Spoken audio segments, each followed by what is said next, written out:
Hey guys, how are you all? Welcome back to my channel. Today we will see what if Naruto becomes a ninja to prove himself to Konoha. If you enjoy, then please like, share and do comments. Naruto's childhood wasn't a happy one, like most other children's were. You see, 12 years ago, a great demon known as the Kyuubi, or nine-tailed demon fox, attacked the village hidden in the leaves, or Konoha for short. Ninjas fought this great beast to protect their home until Yondaime, the fourth Hokage and the father of Naruto Uzumaki, managed to use a forbidden sealing jutsu, and sealed the demon inside his son. However, in order for the seal to work, Yondaime died, but his sacrifice wasn't in vain as the Kyuubi's spirit was caged inside the body of his newborn son, Naruto. 12 years have passed, and during those harsh times, the people of Konoha hated Naruto, without him even knowing the reason why. Every day, as Naruto walked through the streets of Konoha, cold glares and harsh comments always came his way no matter what he did, not to mention the fact that he was ignored. However, today Naruto wasn't about to let the glares break his dream of one day becoming the Hokage, the best ninja in the village hidden in the leaves. Strapping his goggles around his head, Naruto put on his orange jumpsuit, and walked the streets to the Ninja Academy. Though he would oftentimes pull pranks on everybody, Kei knew when to be serious. Working hard in the academy, Naruto gained great experience, and was one of the best students of the school. Naruto also had a few of his own attacks, his strongest being the blue beam. The blue beam was activated whenever Naruto focused chakra into either his left or right hand, and after performing a set of hand seals, unleashed it on his enemies. The good thing about it was the fact that Naruto learned to control it, like his other original attacks, and made them to pass through his friends and allies, and hit his opponents with deadly force. As he entered the schoolyard, Naruto looked up at the entrance, and noticed his teacher Iruka motioning for him to hurry up. Grinning sheepishly, Naruto ran to his teacher and greeted him. "Morning, Iruka-sensei." Iruka smiled. "Morning, Naruto. Now hurry to class or you'll be late." Naruto grinned again, and ran to the classroom. "Okay class," Iruka said as he stood in the front of the classroom. "Now that Naruto is here, we can begin practice for the Genin exam. I want one person at a time to stand in front of me and perform henge. You all have one shot to look exactly like me. Now, first up is Sasuke Uchiha." Sasuke stood up, walked until he was in front of Iruka, and cast henge, transforming himself into an exact replica of Iruka. Iruka nodded. "Very good, Sasuke." Nodding, Sasuke cancelled the jutsu, and walked back to his seat. Iruka cleared his throat. Next, Sakura Haruno. 5 minutes later, everyone but Naruto cast henge, and aced the practice test. Iruka smiled at his favorite student. Last is, Naruto Uzumaki. Gulping, Naruto nervously walked until he was in front of his teacher. Performing the same hand seals as everyone else did, and concentrated. Henge. A small cloud of smoke appeared in front of Iruka, and the teacher smiled when he looked at Naruto. "That was good, Naruto, but you forgot the scar." Naruto as Iruka checked his face and found that the scar was gone. Laughing nervously, Naruto scratched the back of his head. "Oops, sorry Iruka-sensei." Laughing softly, Iruka looked at the blonde. "You passed, Naruto." Naruto murmured a soft thank you, and walked back to his seat quickly, passing Sakura, his longtime crush, on the way. "Good job, Naruto," Sakura said, grinning at him, and he blushed 10 shades of red, and practically ran back to his seat, making the pink-haired girl giggle a little bit. Iruka cleared his throat and spoke. "Be prepared for the test tomorrow, everyone. You now have the rest of the day to yourselves." Iruka walked to his desk, and sat down, and looked over the test regulations. Sasuke looked up at Naruto and smirked. "You did great, Naruto, but you still haven't beaten me yet." Frowning, Naruto stuck his tongue at him, and laid his head in his arms to sleep. "Naruto, it's time to wake up." Groaning a little bit, Naruto opened his eyes to a smiling Sakura and mildly interested Sasuke right in front of his desk. Naruto stretched, and got up. Looking around, he noticed that they and Iruka were the only ones in the classroom, and grinned.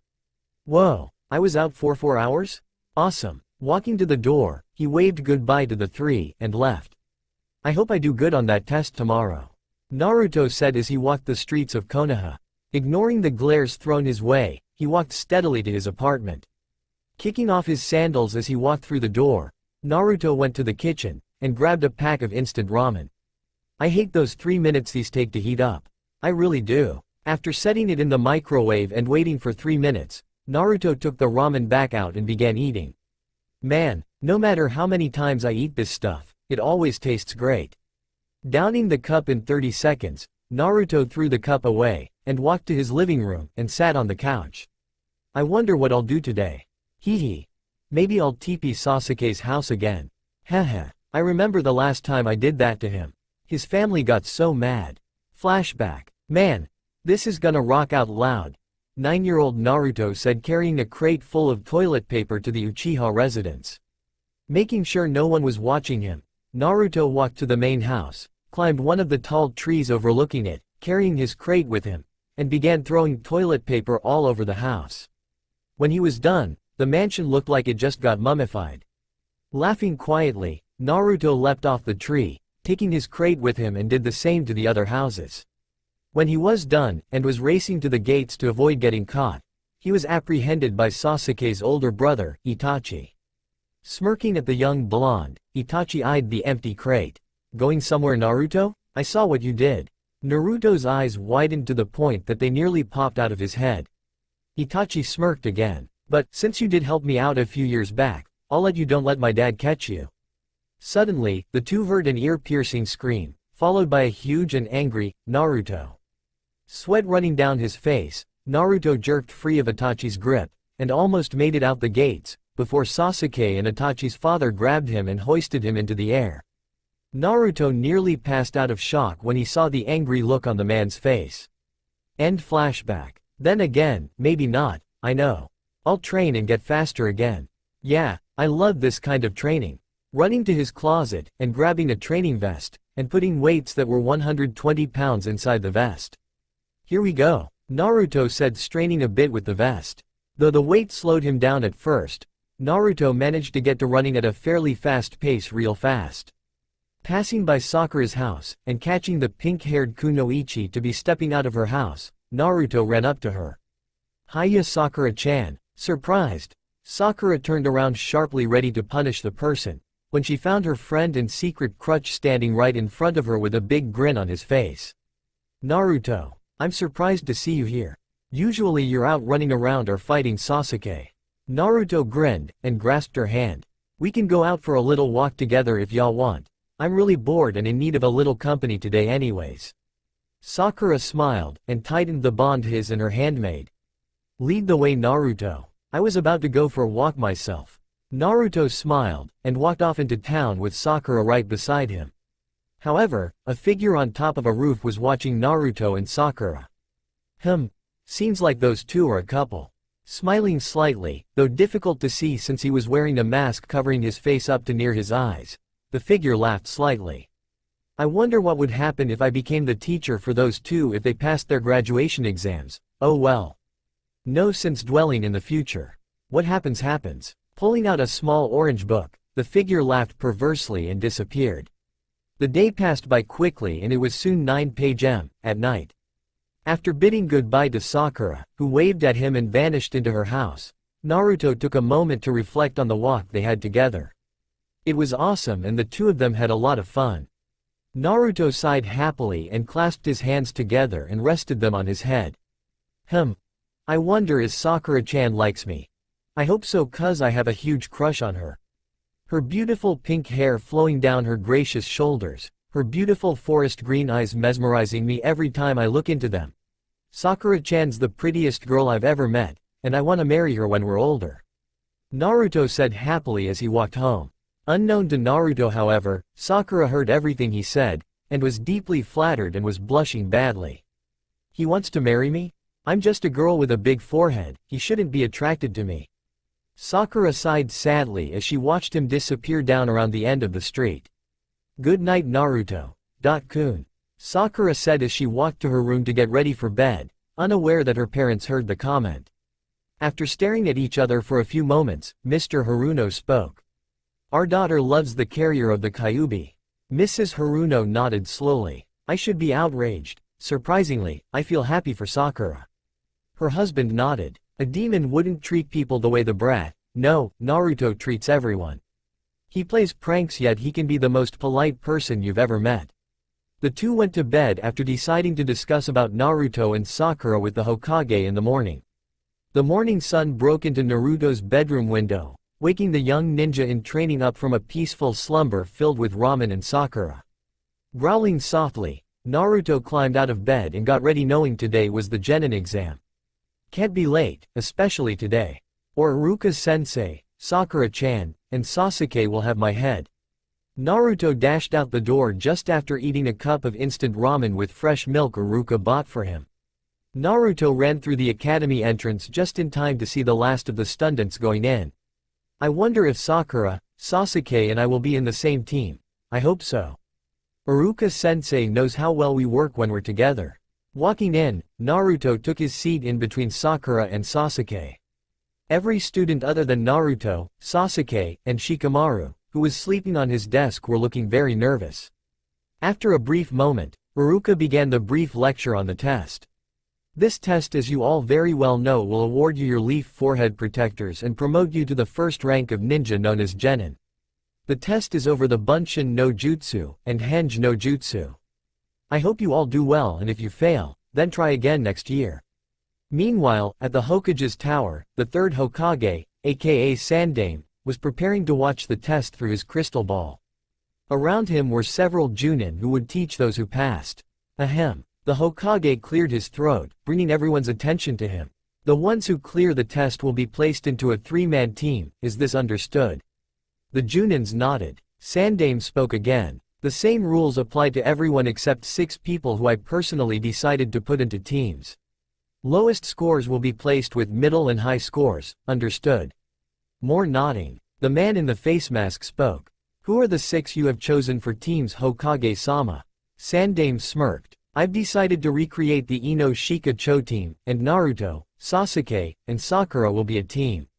Those 3 have performed the greatest teamwork as Iruka has told me.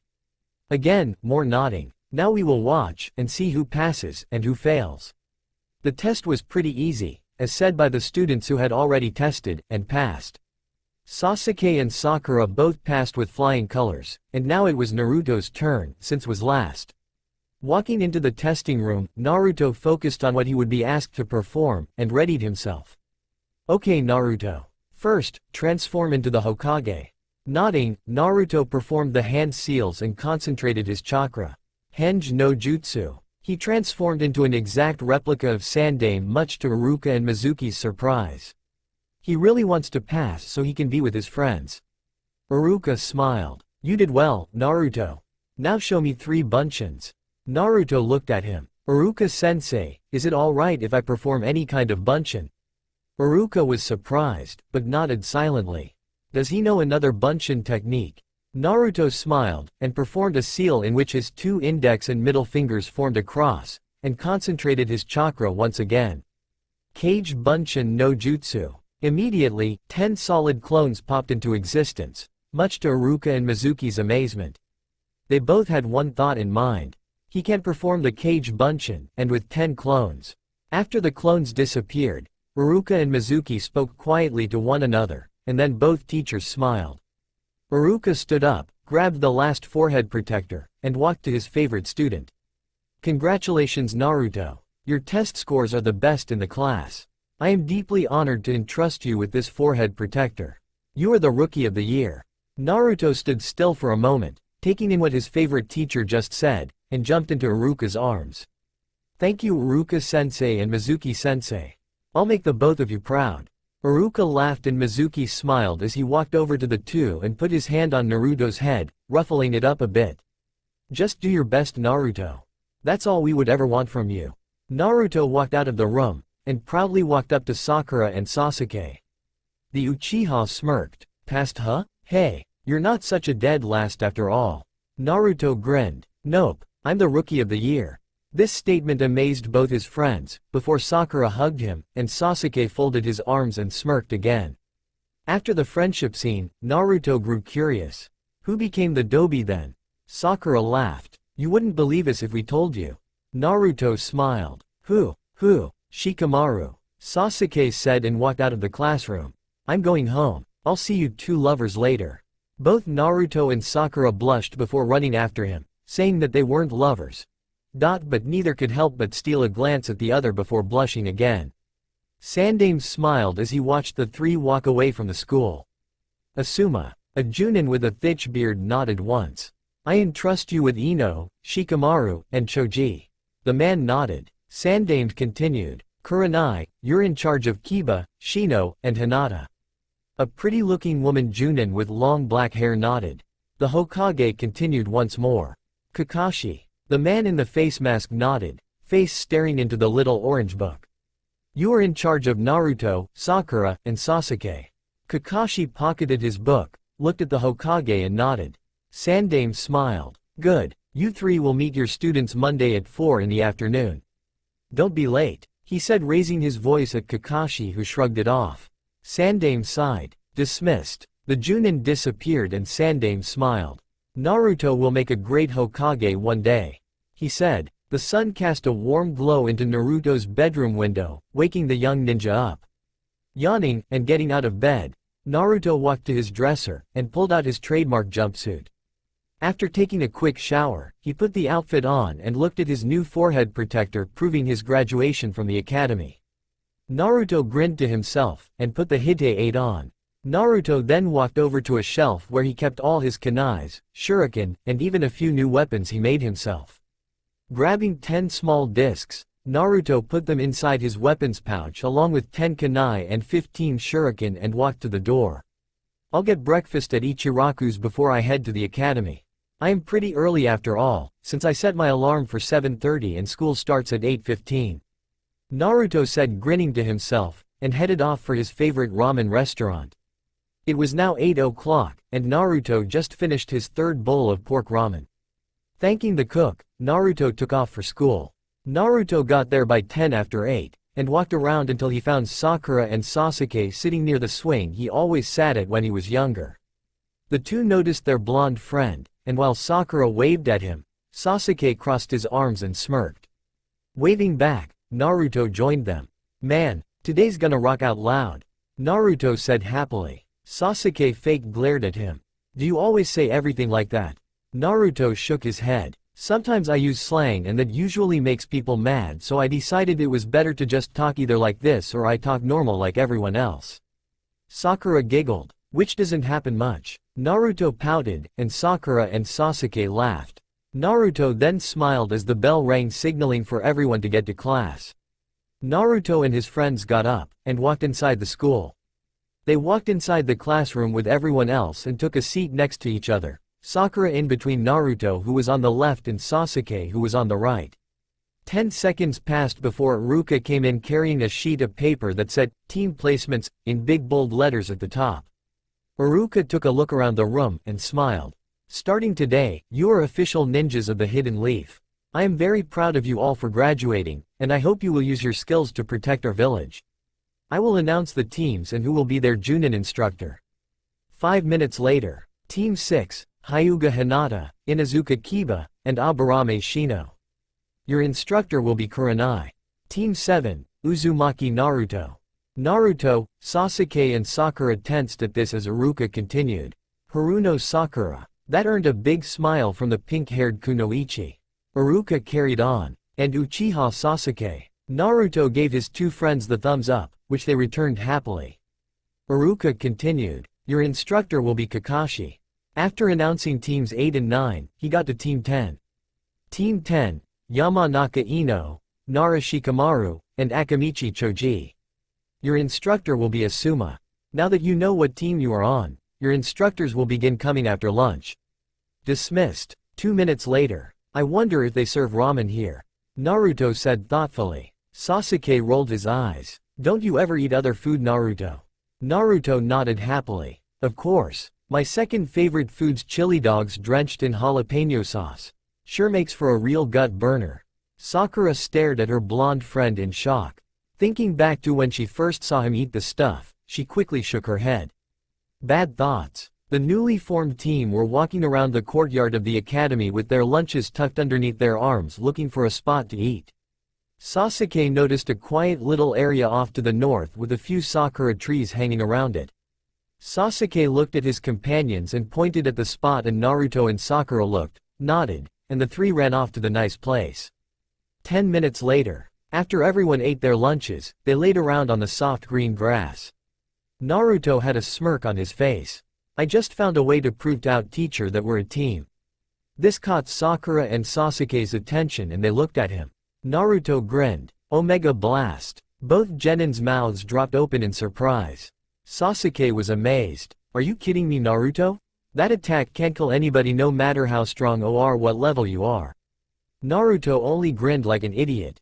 Maybe so, but it requires not only great teamwork, which we have, but it also needs one of my own ninja weapons, he. Sakura gasped. The disc bomb. Naruto smirked. Got that right. Pulling out a sleek circular object, he tossed it in the air and caught it before it could hit the ground. Hey, just one of these babies has an explosion capacity or at least 10 explosive notes. I'm so glad I created it. Sasuke smirked. Not to mention the 2 new ninjutsu styles you created and the jutsus stemming from them. Sakura nodded. The powers of both light and dark. You can really surprise an enemy with an arsenal like that, Naruto. Naruto grinned. Thanks you guys, you're making me blush. All 3 Genins laughed wholeheartedly. When they walked back to the academy, there were already some Junin ninjas there. A black-haired woman and a man with a thick dark beard.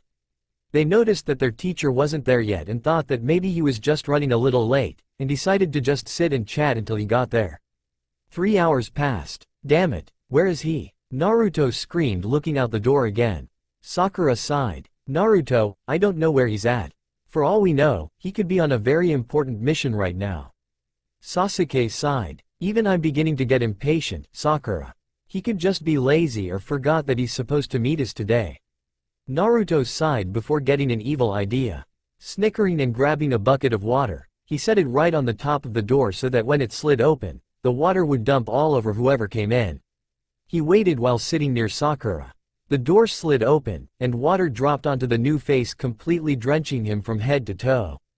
Hitaki Kakashi, famous Junin of the Hidden Leaf and wielder of the Sharingan Eye, sighed heavily before looking at his new group of students. The pink-haired girl and blonde boy who have a crush on each other, and a black-haired boy with an attitude that says back off and looks like he's friends with the pink hair and blondie.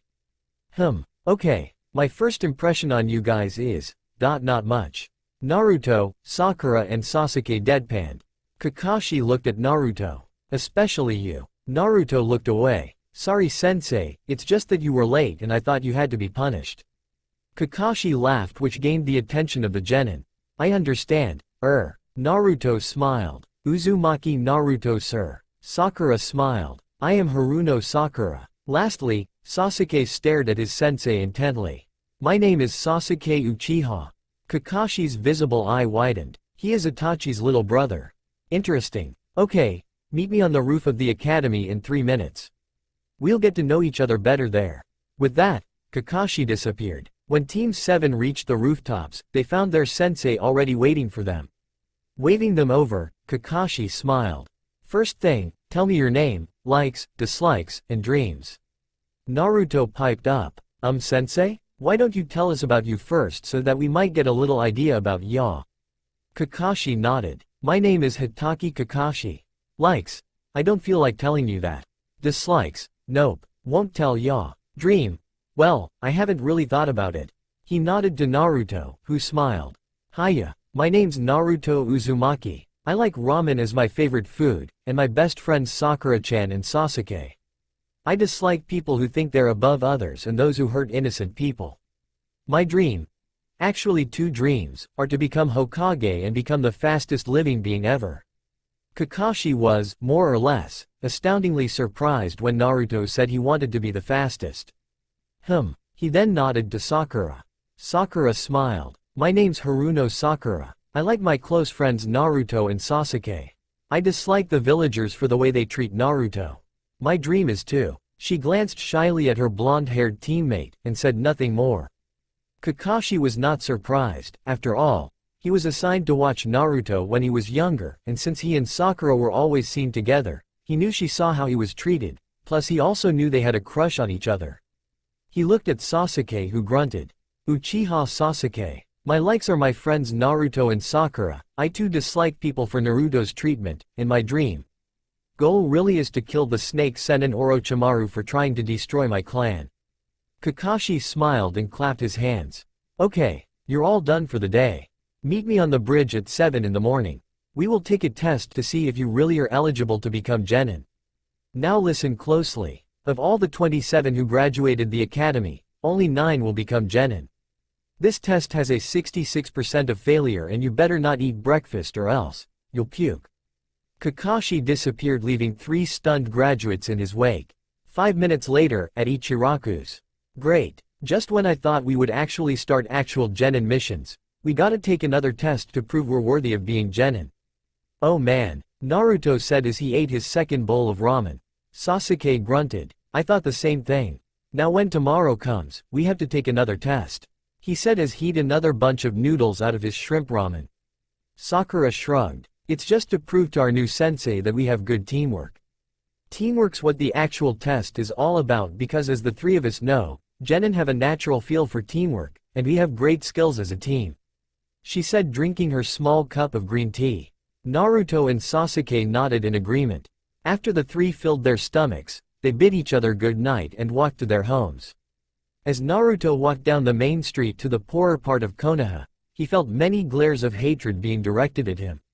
He shuddered. I hope they don't form a mob again. It gets scary every time they break into my house. When he got home, he was relieved to find no one broke into his house this time. Good, that means I can relax. Naruto walked inside feeling a little worn out from the day's events, and laid down on his couch and flipped on the TV. He settled for watching a marathon of his favorite anime show until 10, when he would go to bed. At 10, Naruto got up, turned off the TV, and walked to his room. He canged into his pajamas and settled into the covers and fell asleep. Morning came and at 7 Naruto joined his friends at the bridge where they were supposed to wait for their sensei. 10 minutes passed. Maybe he got a really important mission at the last second or he's coming back from one, Naruto said. Sasuke and Sakura nodded silently. An hour and a half passed. Naruto was sleeping on the bridge with Sakura and Sasuke dozing off next to him. Finally, 20 minutes later. Yo, Kakashi said and noticed the sleeping 12-years-olds. Well, guess I gotta make the wake-up call. Going through the hand seals for a Suiden jutsu, Kakashi aimed it at his students. Good thing I copied water jutsus off those mist nin. Suiden ice rain no jutsu. The jutsu drenched the genin, waking them up and making them wrap their arms around themselves, freezing. Naruto stammered. What the heck was that? Kakashi smiled and his visible closed upwards. Hello team. Glad to see you're all raring to take the test today. After receiving 3 harsh glares, Kakashi sighed. Here's what the test is. The sensei took out 2 silver bells and held them out to his students. You have to snag one of these bells in order to pass. Only 2 move on to become genin, and the one who doesn't get a bell gets tied to a log and watches his teammates and me eat our lunch. If none of you get a bell by noon, you all fail and will be permanently removed from becoming ninja, meaning no retaking the academy. Once you fail, you are gone for good. He set a clock on a smooth stone, and set it to ring at 12. Turning to the group he smirked. Begin. He watched as all 3 genin disappeared into the trees. Good, they know to conceal themselves. Meanwhile, Naruto, Sasuke and Sakura were planning on how to beat their sensei. Sakura got an idea. How about Naruto goes out and fights Kakashi sensei as distraction and Sasuke will surprise him with a Kaiden jutsu and I'll attempt to take the bells. Naruto and Sasuke nodded and Naruto jumped out to fight their sensei. Kakashi was busy reading the orange pocketbook called Icha Icha Paradise. Getting to an obviously good part of the story, Kakashi blushed heavily. I like this chapter. He suddenly sensed Naruto's chakra spike and dodged a punch aimed at his head. You're not hiding like the others. Naruto snorted. I'll take care of you and get the bells. Kakashi sighed as Naruto prepared for a fight. He never saw his sensei replace himself with a shadow clone and reappear behind him. Naruto's eyes widened as his teacher spoke from behind him. Never let your enemy get behind you. It could only end in disaster if you are not skilled enough. Kakashi had his book gripped between his hands with noth index and middle fingers pointing at Naruto's ass. Konoha's secret technique. Thinking quickly, Naruto sped through the sign for his own clone jutsu and teleported away. Kakashi never noticed. 1,000 years of pain. He rammed his fingers into clone Naruto's ass, only to watch as his student exploded into a puddle of blood. What? I never used that much strength. There's no way I could have killed him. Kakashi was so surprised he never noticed Sasuke go through the hand seals for his favorite Kaden move. Kaden. Gukaku no Jutsu. A huge fireball slammed into Kakashi, sending him flying near where Sakura was hiding, giving her the chance to grab the bells and toss one to Sasuke. Sasuke grinned as their sensei got up. We passed the test, sensei. Kakashi, however, wasn't pleased. Oh, what about your teammate Naruto? I killed him, he said with a glare. His eyes widened as Naruto walked from his hiding spot. Naruto? How? Naruto grinned. If ya gotta know, sensei, I used my own clone jutsu. It's called the blood clone jutsu. It brings out a clone and is instantly infused with a small amount of your blood, enough to fool your enemy into thinking they killed you, giving you a chance to recover or cast a powerful jutsu, or whatever. I'll show ya the sign needed for it. Kakashi watched as Naruto made the seal for the Kage Bunshin, then turned it to the right 25 degrees, turning the cross into an X. Blood clone no jutsu. A clone appeared beside him. Taking out a kunai, Naruto cut the clone's arm, and Kakashi watched blood flow from the wound, and then the clone exploded, the same way the other one did. Impressive, Naruto and Sasuke, but I'm afraid you don't have the bells. Wrong again, sensei. Sakura said, walking out of her hiding spot, the bells jingling in her hand. While you were blown away by Sasuke's Kaden jutsu, I relieved them of you when you flew past my hiding spot. Kakashi took a moment to absorb the info, then smiled. Congratulations to the three of you. Team 7 begins the first mission tomorrow, he said, giving them all a thumbs up. Naruto, Sakura, and Sasuke cheered and high-fived each other. The newly formed team of Genin and Junin walked away from the field back to Konoha. Fast forward to the next day. Naruto and Sakura walked together to Team 7's meeting spot. Naruto was enjoying the morning when he turned and just caught Sakura staring at him before blushing and quickly looking away. Naruto blushed. If she does like me, I'll have to let her know I like her too. Hey Sakura-chan. Sakura blushed, thinking he was about to ask why she was staring, but wasn't prepared for what he said next. Do y'all want to go to Ichiraku's for dinner tonight? I'll pay. Sakura blushed heavily. Oh, of course, Naruto. Kun. Naruto smiled at the kun. I knew I was important to her, but why do I get the feeling I'll be even more important than ever? He looked at her one last time before stopping in front of her, causing her to walk right into his arms. Hugging her tightly, Naruto leaned his head toward her ear. Just remember, Sakura-chan, anytime you need someone to talk to, or to love, then you can always count on me. Sakura's face turned even redder. Oh Naruto-kun. I love you so much. Thank you, Naruto-kun. Naruto smiled. Anytime. Letting go of her much to his and her dislike, Naruto smiled at Sakura one last time, turned around and ran to the bridge, Sakura hot on his trail. They reached the bridge and said good morning to Sasuke.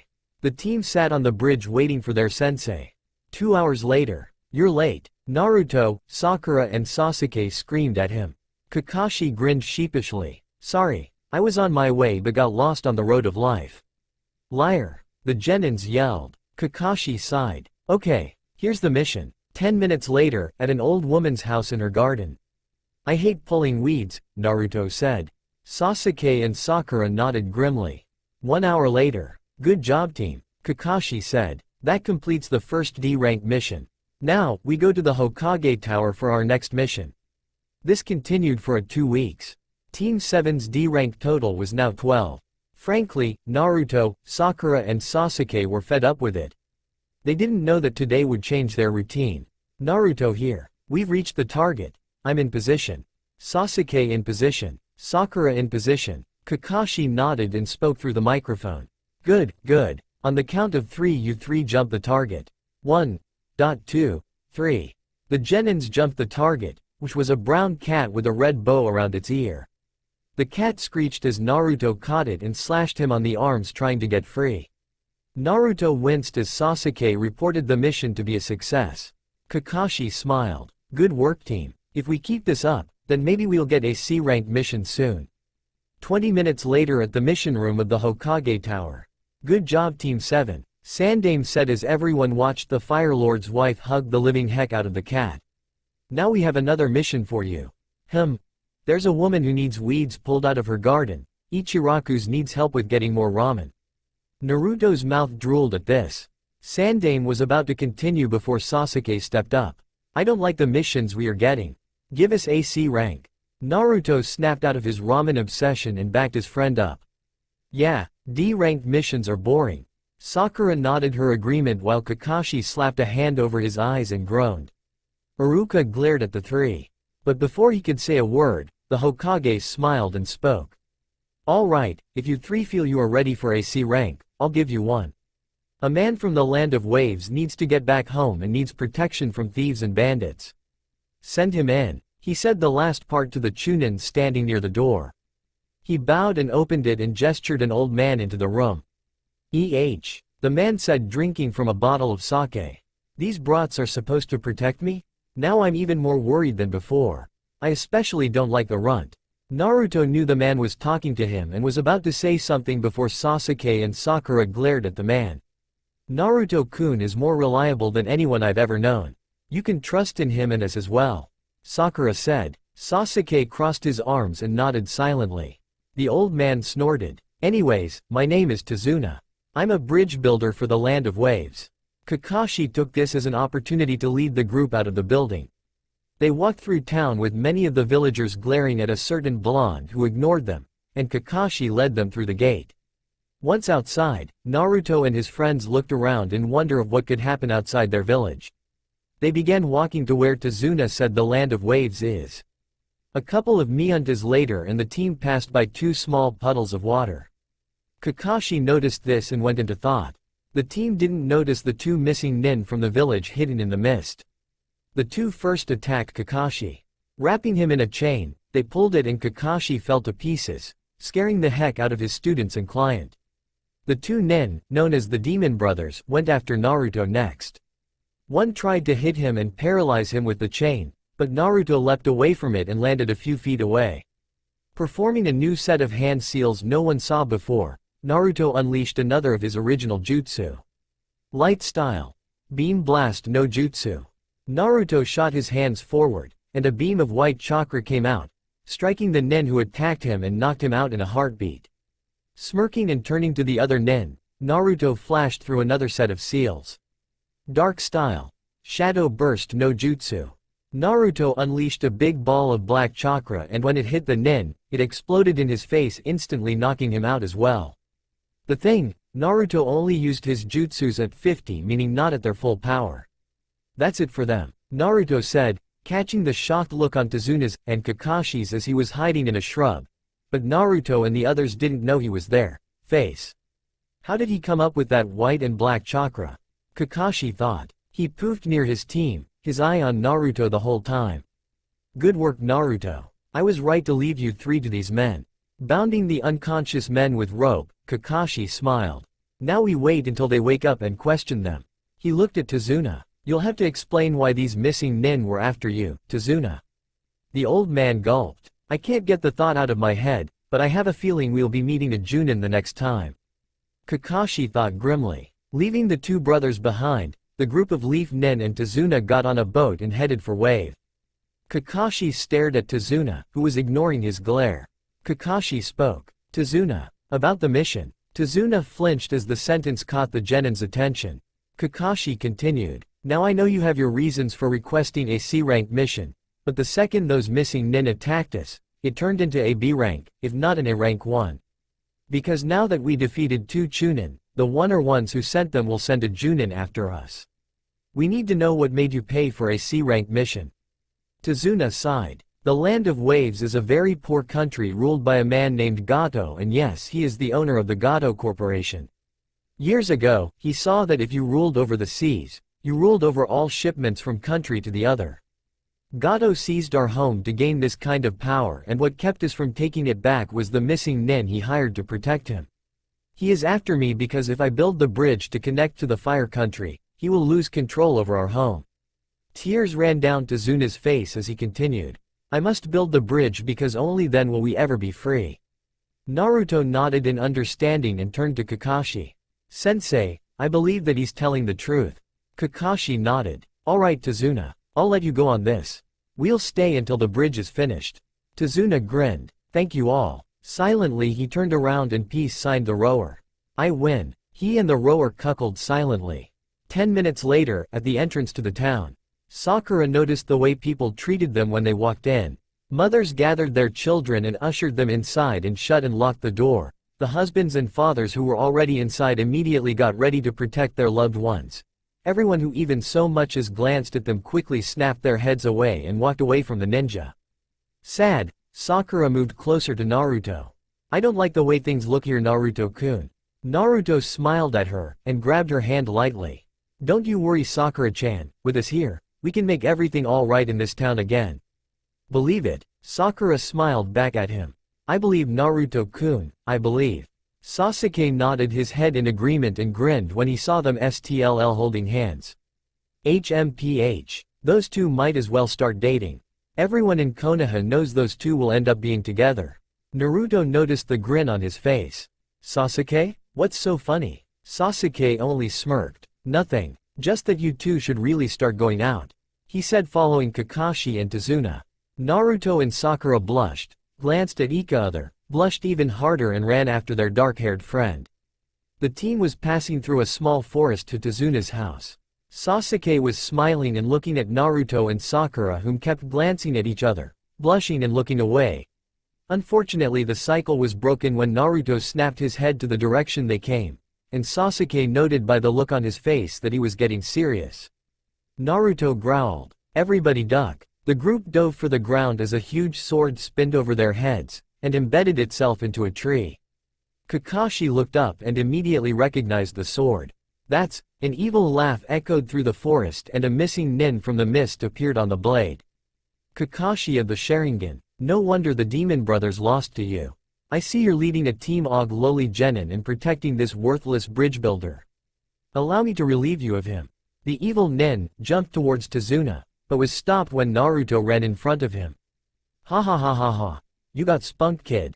I can tell from the look in your eyes that you will die for this man. Well then, let me fulfill your wish. The man made a move to strike Naruto. And sliced nothing but thin air. Give it up, Momochi Zabuza, demon of the hidden mist. Kakashi said. That blonde kid you just tried to kill is known as Naruto, the speed demon of the hidden leaf. No one has ever been able to match his speed and reaction time. Zabuza scanned the holder of the Kyuubi and snorted. He would never be able to beat. Before he could even finish his sentence, Zabuza's eyes widened and he jumped out of the way of a kick aimed at his head, but got punched in the face instead. Zabuza flew and almost hit a tree had he not flipped in midair and jumped off the trunk. Glaring at the blonde, the ex-mist nin let his eyes roam quickly for any signs of his apprentice. Where are you, Haku? He noticed his apprentice in the trees that were rising to the sky by feeling for his chakra. Good. Zabuza ran to a body of water and jumped in the middle of it. Making a few hand seals, Zabuza smirked. Kirigakure no jutsu. Suddenly, a mist so strong you could hardly see through it appeared on the battlefield. This jutsu, however, only made Naruto laugh. Zabuza growled. What's so funny, brat? I know you can hardly see me in this fog. Naruto only laughed harder. It's just so funny you think I'm your opponent.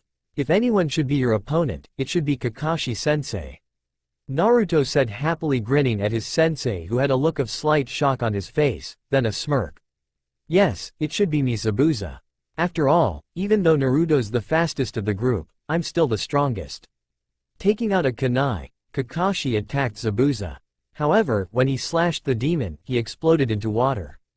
A water clone, Kakashi thought with a sigh. Zabuza has disappeared. If I were him I would go. Oh no, the bridge builder. Snapping his head to where Tazuna and the genin were, he saw Zabuza appear right in front of the builder with his right hand in a seal. HM. You lose, Kakashi. Zabuza made to strike and kill Tazuna, but Kakashi came in at the last second holding his kunai to the demon's sword. I don't think so, the Sharingan user said as he deflected the sword and made an attempt to slash the ninja, and disappeared when he realized he killed a clone. He held the kunai to the real Zabuza's neck just as the man was attempting to kill Tazuna again. Game over Zabuza. Zabuza growled. You think you won, don't y'all? Well, I have a few more aces up my sleeve.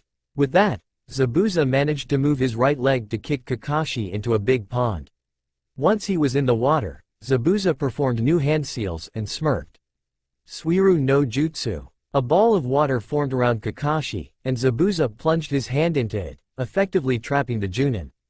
Sasuke was shocked. How could he have trapped Kakashi-sensei? Zabuza laughed evilly. You see Kakashi, you've lost. Now the bridge builder will be mine once I get rid of your pathetic genin students. Kakashi was scared for his squad. Naruto, Sasuke, Sakura, take Tazuna and get out of here, now. Naruto was just about to protest, when Zabuza created a water clone and told it to attack the genins. Sakura gripped her kunai and held it out in front of her chest, while Sasuke had his arm out holding his kunai so that the ring pointed up into the air and the blade was angled slightly. Naruto got ready by reaching into his weapons pouch for his disc bombs. Grinning to his teammates, Naruto whispered something to them that the water clone couldn't hear, and he and Sasuke took off leaving Sakura with Tazuna. With anyone else noticing, Sakura made a chakra field around Zabuza and his clone. While dashing through the tree branches, Naruto noticed what looked to be a young Mist Anbu standing on one tree. He may look like it, but I don't trust he actually is one. With this thought backing him up, Naruto sent a disc at the fake Anbu, and while the boy dodged it, the disc smashed into the tree and exploded, sending the ninja through a few trees and leaving him on the ground hurt. Naruto hid behind a tree overlooking Zabuza after he noted that his attack dispatched the fake Anbu. Looking straight ahead to the tree across from his, he noticed Sasuke was hiding in it. Grinning, Naruto noticed that Zabuza's water clone had already stopped its attack and was looking around tensely. Time to save sensei, Naruto thought with a smirk as he reached into his pouch. He noted that Sasuke was going through the seals for his fire jutsu. Now to wait for Sasuke. Sasuke smirked as he finished the hand seals for his own fire jutsu. Jumping out of the tree when he saw the water clone turn away from his position, Sasuke attacked. Kaden. Fire beam no jutsu. As the attack implied, Sasuke launched a beam of fire chakra at not only the clone, but Zabuza himself as well. Naruto then saw his chance, and jumped out of his hiding spot. He jumped behind Zabuza, jumped again and launched the disc bomb into the middle of Sasuke's attack. He then placed his hands on Kakashi's prison.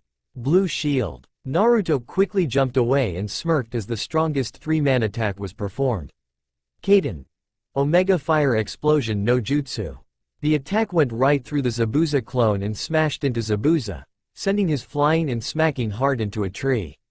Kakashi was safe thanks to Naruto's shield, which was reinforced by Sakura's chakra. Kakashi looked back and was amazed when he found that Zabuza was unconscious. You three are amazing. To think the three of you could use an attack that powerful.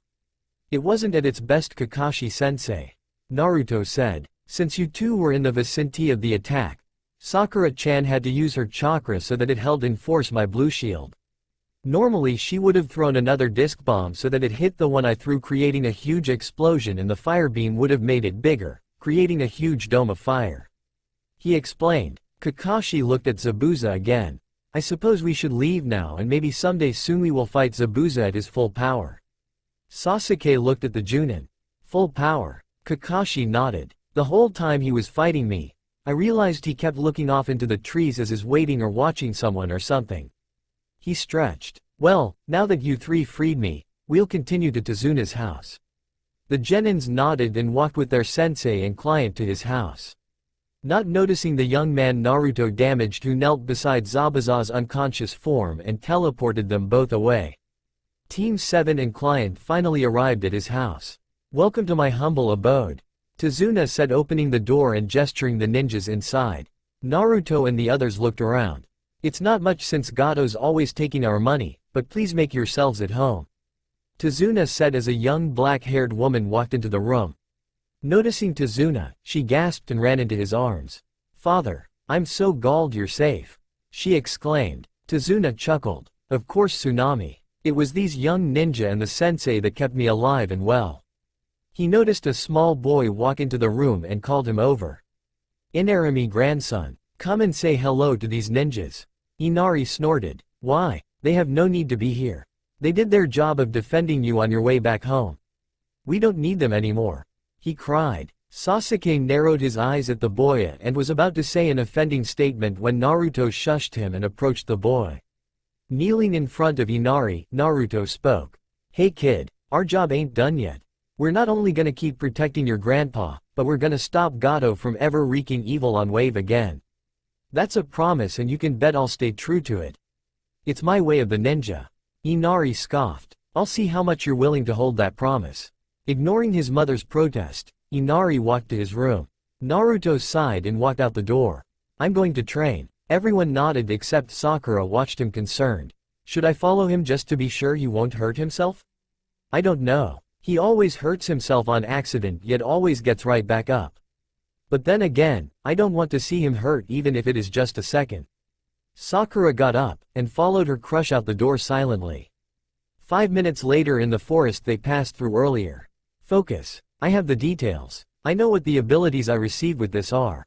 Naruto had his eyes closed and was sitting down in a meditative position. Come on. Come on.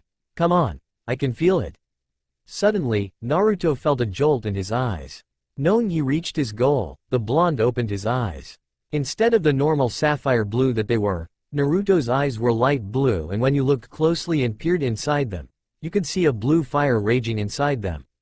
Naruto stood up and looked at his surroundings. Everything was normal. Naruto nodded. I can still see normally, but what about when I see living things? Hearing birds in the trees towering over him, Naruto looked up and smiled when he saw that they were radiating a blue hue around their bodies. Innocence. Okay, reminder to self. With this bloodline I can see a living thing chakra and see the way it's colored. Green means allies, friends, and loved ones. Red means enemy or traitor. Blue means innocence or neutral, meaning that being is neither good or bad to me. Naruto smiled and practiced 2 of his most chakra-drained jutsus.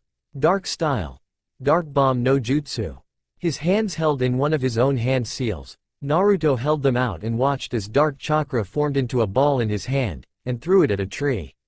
The tree burst into a plume of black flames, and fell to the earth. Naruto ran through a set of seals in this order: monkey, ram, tiger, and monkey. Holding his hands in the monkey seal, Naruto unleashed his next jutsu. Light Style. Spirit Wave no Jutsu. Naruto thrashed both hands out as white chakra manifested into them. The beams of light spiraled until they joined together, and shot off into the night. Naruto grinned when he realized he wasn't even tired. Awesome. My new bloodline doubles my chakra, making it so I can last longer and fight with more powerful jutsus. He said to himself giddily. Now for speed. Naruto thought as he looked around. Noticing a huge tree off in the distance, Naruto took off for it. He managed to run to the tree and back in just 10 seconds. Naruto, now proud of himself for mastering his own bloodline, whooped and jumped around. A minute passed. Naruto was now sitting against a tree. Now, I just need a name for it. I know. When I use this bloodline, I noticed that I reverted back to instinct a bit, so I call my new bloodline Instinct. Perfect. Naruto got up and stretched. It's just like when I created my light and dark chakra, plus when I first met Dien. Flashback to 5 years ago. Naruto, a 7-year-old, was sitting in the middle of his living room in front of a big, open space. Taking out a pen brush and dipping it in black ink, Naruto set off to work on 2 kanji seals he saw in a dream last night. One was a kanji for the light element, and the other was for dark. Naruto set off to work on the light seal. Making a 25 by 25 inch circle, Naruto made an X in the middle of it, making 4 sections: top, bottom, left, and right. Naruto then made the kanji of yin on the top section of the circle. He made a triangle on the left section, and made 2 lines, one going from the top point to the middle of the bottom line. The next one from the middle of the left line to the middle of the right. The blonde then set to work on the right section and made the yin-yang symbol on it. The bottom section was where Naruto then put a circle big enough for his hand. He did the same for the dark seal, only the kanji was yang at the top and the left and right symbols were reversed. He made another circle for his hand at the bottom section of the 4-part 25 by 25 inch circle. Taking a knife and gently cutting his hands in the middle of the palms, Naruto placed his left on the yin circle and his right on the yang circle. His blood seemed to disappear into the seals, and a white light came from the left circle, and a dark one came from the right. Suddenly, Naruto watched as the two lights traveled up his arms to his chest and disappeared. Once the lights disappeared, an explosion destroyed the seals and sent Naruto crashing into the wall behind him. When Naruto came to 3 hours later, he sat up, and focused his chakra and felt 2 new sets along with his own blue chakra. Drawing back his normal chakra, Naruto brought out the 2 new sets. White chakra appeared on his left arm, and dark chakra appeared on his right. Naruto smiled. The seals worked. If I'm correct, then I now have the powers of the elements of light and dark. That means I can make 2 new styles of ninjutsu. Suddenly, Naruto fell unconscious again as he fell into the recesses of his mind and landed right in front of the cage of the Kyuubi. Kyuubi? What is it? Kit, when you gained the powers of light and dark as you say, you created a new presence inside your mind. A figure that looked just like Naruto walked to him from the shadows. The figure was Naruto, except he had black hair and his eyes were dark green. Plus he looked to be a little more darker than the boy. My name is Dark Naruto. When you created the powers of light and dark, you created me as well. I am your dark side, but that doesn't mean I am against you. In fact, I, like you, intend to protect Konoha and the innocent people living in it. The only thing that separates us is the fact that I like to beat up on my enemies before I kill them. Naruto took all of this slowly. Nodding finally, Naruto felt himself leaving his mind as Kyuubi sent him back into reality. Before he was gone completely, Naruto heard his dark side speak again. Farewell for now, brother. Naruto woke up in his bed. Wondering how he got there, he looked to his side, and smiled when he saw Sakura and Sasuke, also 7-year-olds, sleeping in some chairs they brought into the room. End flashback. Naruto smiled. Ever since that day, Dark Naruto, or DN as I nicknamed him, became best bros. He would always talk to me when I was alone, and whenever I slept, he would appear in my dreams and we would play around. He got close to me as Sakura-chan and Sasuke did. Are you talking about me again, Naruto? Figures. You never get enough of me. Naruto caught the joking tone and smiled. Hey bro. I finally have my own bloodline now. Dark Naruto was very amused. I know. The fox won't shut up about it. Great job getting instinct working, Naruto. I knew you were smart seeing as how you made the light and dark seals, but I never expected you to create your own bloodline. This is your 3rd original bloodline now, isn't it? Naruto blushed with the praise he was getting from his not-so-dark side. Yeah, don't forget that I can combine 2 of them to make a mega bloodline. I'm still not as smart in anything else besides battle though. It takes time, brother. Seems as though we have a guest. I'll talk to y'all later, bro. When his brother's voice escaped, Naruto went into instinct to locate who was out there. He immediately saw a figure behind a tree with a green chakra signature. Sakura-chan, you can come out. Startled by him calling her name, Sakura slowly walked out from behind the tree. Hello Naruto-kun, she said, sitting down next to him. Sakura rested her arms behind her head. Training hard. Naruto smiled. You know me. I always do my best. Sakura turned to look at him with a blush and a smile on her face. I know Naruto-kun. Not knowing what to say next, Sakura lay down. Naruto-kun. Every time I see you my heart swells with joy. Why can't I tell you that I love you? Sakura frowned as she realized that it was going to be very hard for her to tell her best friend her true feelings. We should head back, Naruto-kun. We'll have to get some rest for the fight against Zabuza and his apprentice tomorrow. Naruto nodded, and let her grab his hand and guide him back to Tezuna's house. The next morning came, and everyone was ready to fight a very hard battle. Sasuke was itching with anxiousness at fighting a tough opponent. Kakashi was reading his book. Sakura had a very confident and determined aura about her, and Naruto was smiling. Kakashi walked to the bridge. It is time, team. Team 7 followed their sensei faithfully. On the way to the bridge, Naruto noticed a dead boar with a bunch of slash marks on it and a few trees were slashed pointing at Tezuna's house. Narrowing his eyes and informing his teammates and sensei that he forgot his disc bombs, Naruto headed back and came face to face with a broken door. Naruto immediately knew what happened and took to the roof. Inside the house, Tsunami was being tied by two samurai while Inari looked on in terror. Not wanting to see his mom hurt, he rushed at one of the thugs and was slapped away. "Stupid kid, if ya wanna die then fine. I'll kill you myself." Tsunami glared at him. "Do that, and I'll bite off my tongue and kill myself." The thug sighed, and kicked Inari into a wall. "No, Mom," Inari shouted with tears streaming down his face. The white-haired samurai was about ready to drag Tsunami out when he was hit by something very sharp.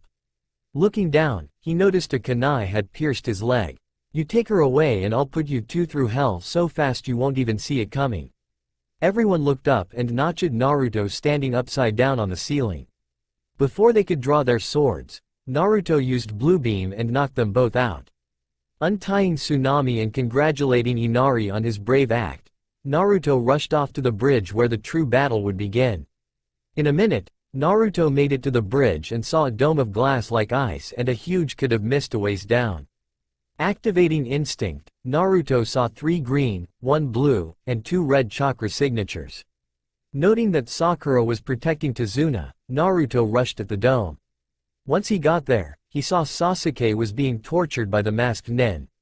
Jumping a ways back, Naruto started running.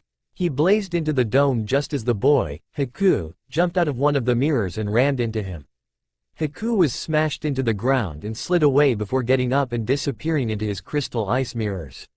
He was very surprised at the speed the orange-clad ninja used to attack him. "He could be faster than me," Haku thought. Meanwhile, Sasuke noticed his best friend had arrived and smirked. "Got your weapons?" Naruto smiled and patted his weapons pouch before sliding into a taijutsu stance. Sasuke was surprised. "What kind of taijutsu is that, Naruto?" "This is the stance of the speed ninja, which I created." Naruto's feet position was in a reverse L shape. Both knees were bent, allowing instant dodging. His hands were fisted in front of his chest with the left a ways in front of the right.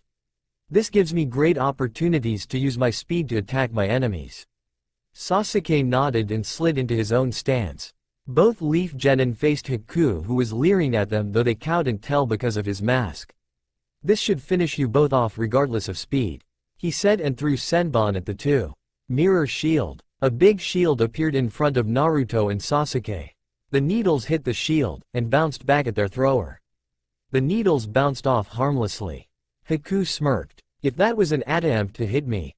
He was cut off as Sasuke launched a grand fireball at him. Naruto took the distraction and sped around the dome. When he got enough speed, Naruto jumped straight at Haku. Air began spiraling into his hand as he cast one of his most powerful attacks. Speed Strike. The air was spinning so fast now that it became a blur and Naruto smashed his fist into the ice mirror. The attack immediately ripped through the ice and struck Haku in the jaw and sent him flying back. The other mirrors disappeared. Haku's mask broke off and his face had a look of pure astonishment on it. "He broke my jutsu." Haku landed face first on the ground. "I'm sorry, Zabuza. I have failed you." Haku laid there unmoving. Naruto was panting heavily after having used his attack. Grinning at Sasuke, he spoke. "Looks like we didn't need the Sharingan." Sasuke crossed his arms. "A shame. I just learned it 2 months ago too. I wanted to test it out." The two smiled as they watched their teacher battle Zabuza. "Wanna wait until Kakashi-sensei is done? Or should we help?" Naruto shook his head. "It's Junin versus Junin. I'm not sure we should interfere. Besides, Sensei apparently has things under control," Naruto said, noticing the dogs with Konoha headbands. Kakashi chuckled as he watched his opponent attempt to struggle from the grips of the dogs.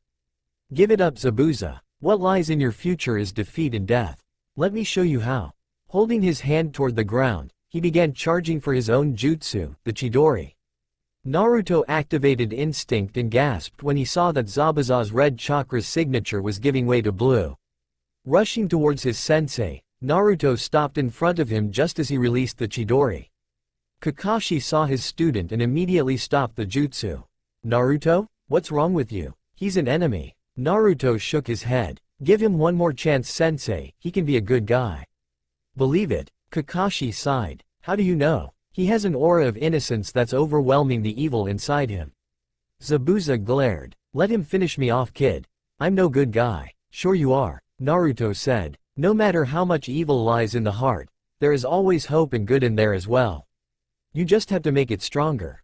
Help people instead of destroying their lives, Zabuza, and you'll see the benefits of being a hero. Zabuza chuckled. You have a good heart, kid. Suddenly, everyone heard laughing and turned to see the man Tazuna described as Gato. The short man walked to the group. Well, well, well. I see you've loosened up, Zabuza, and your companion doesn't look so good. Makes me want to cry, nah. Gato walked to Haku's unconscious form and noticed Sakura. A beautiful young lady I see. Maybe I'll make you my wife.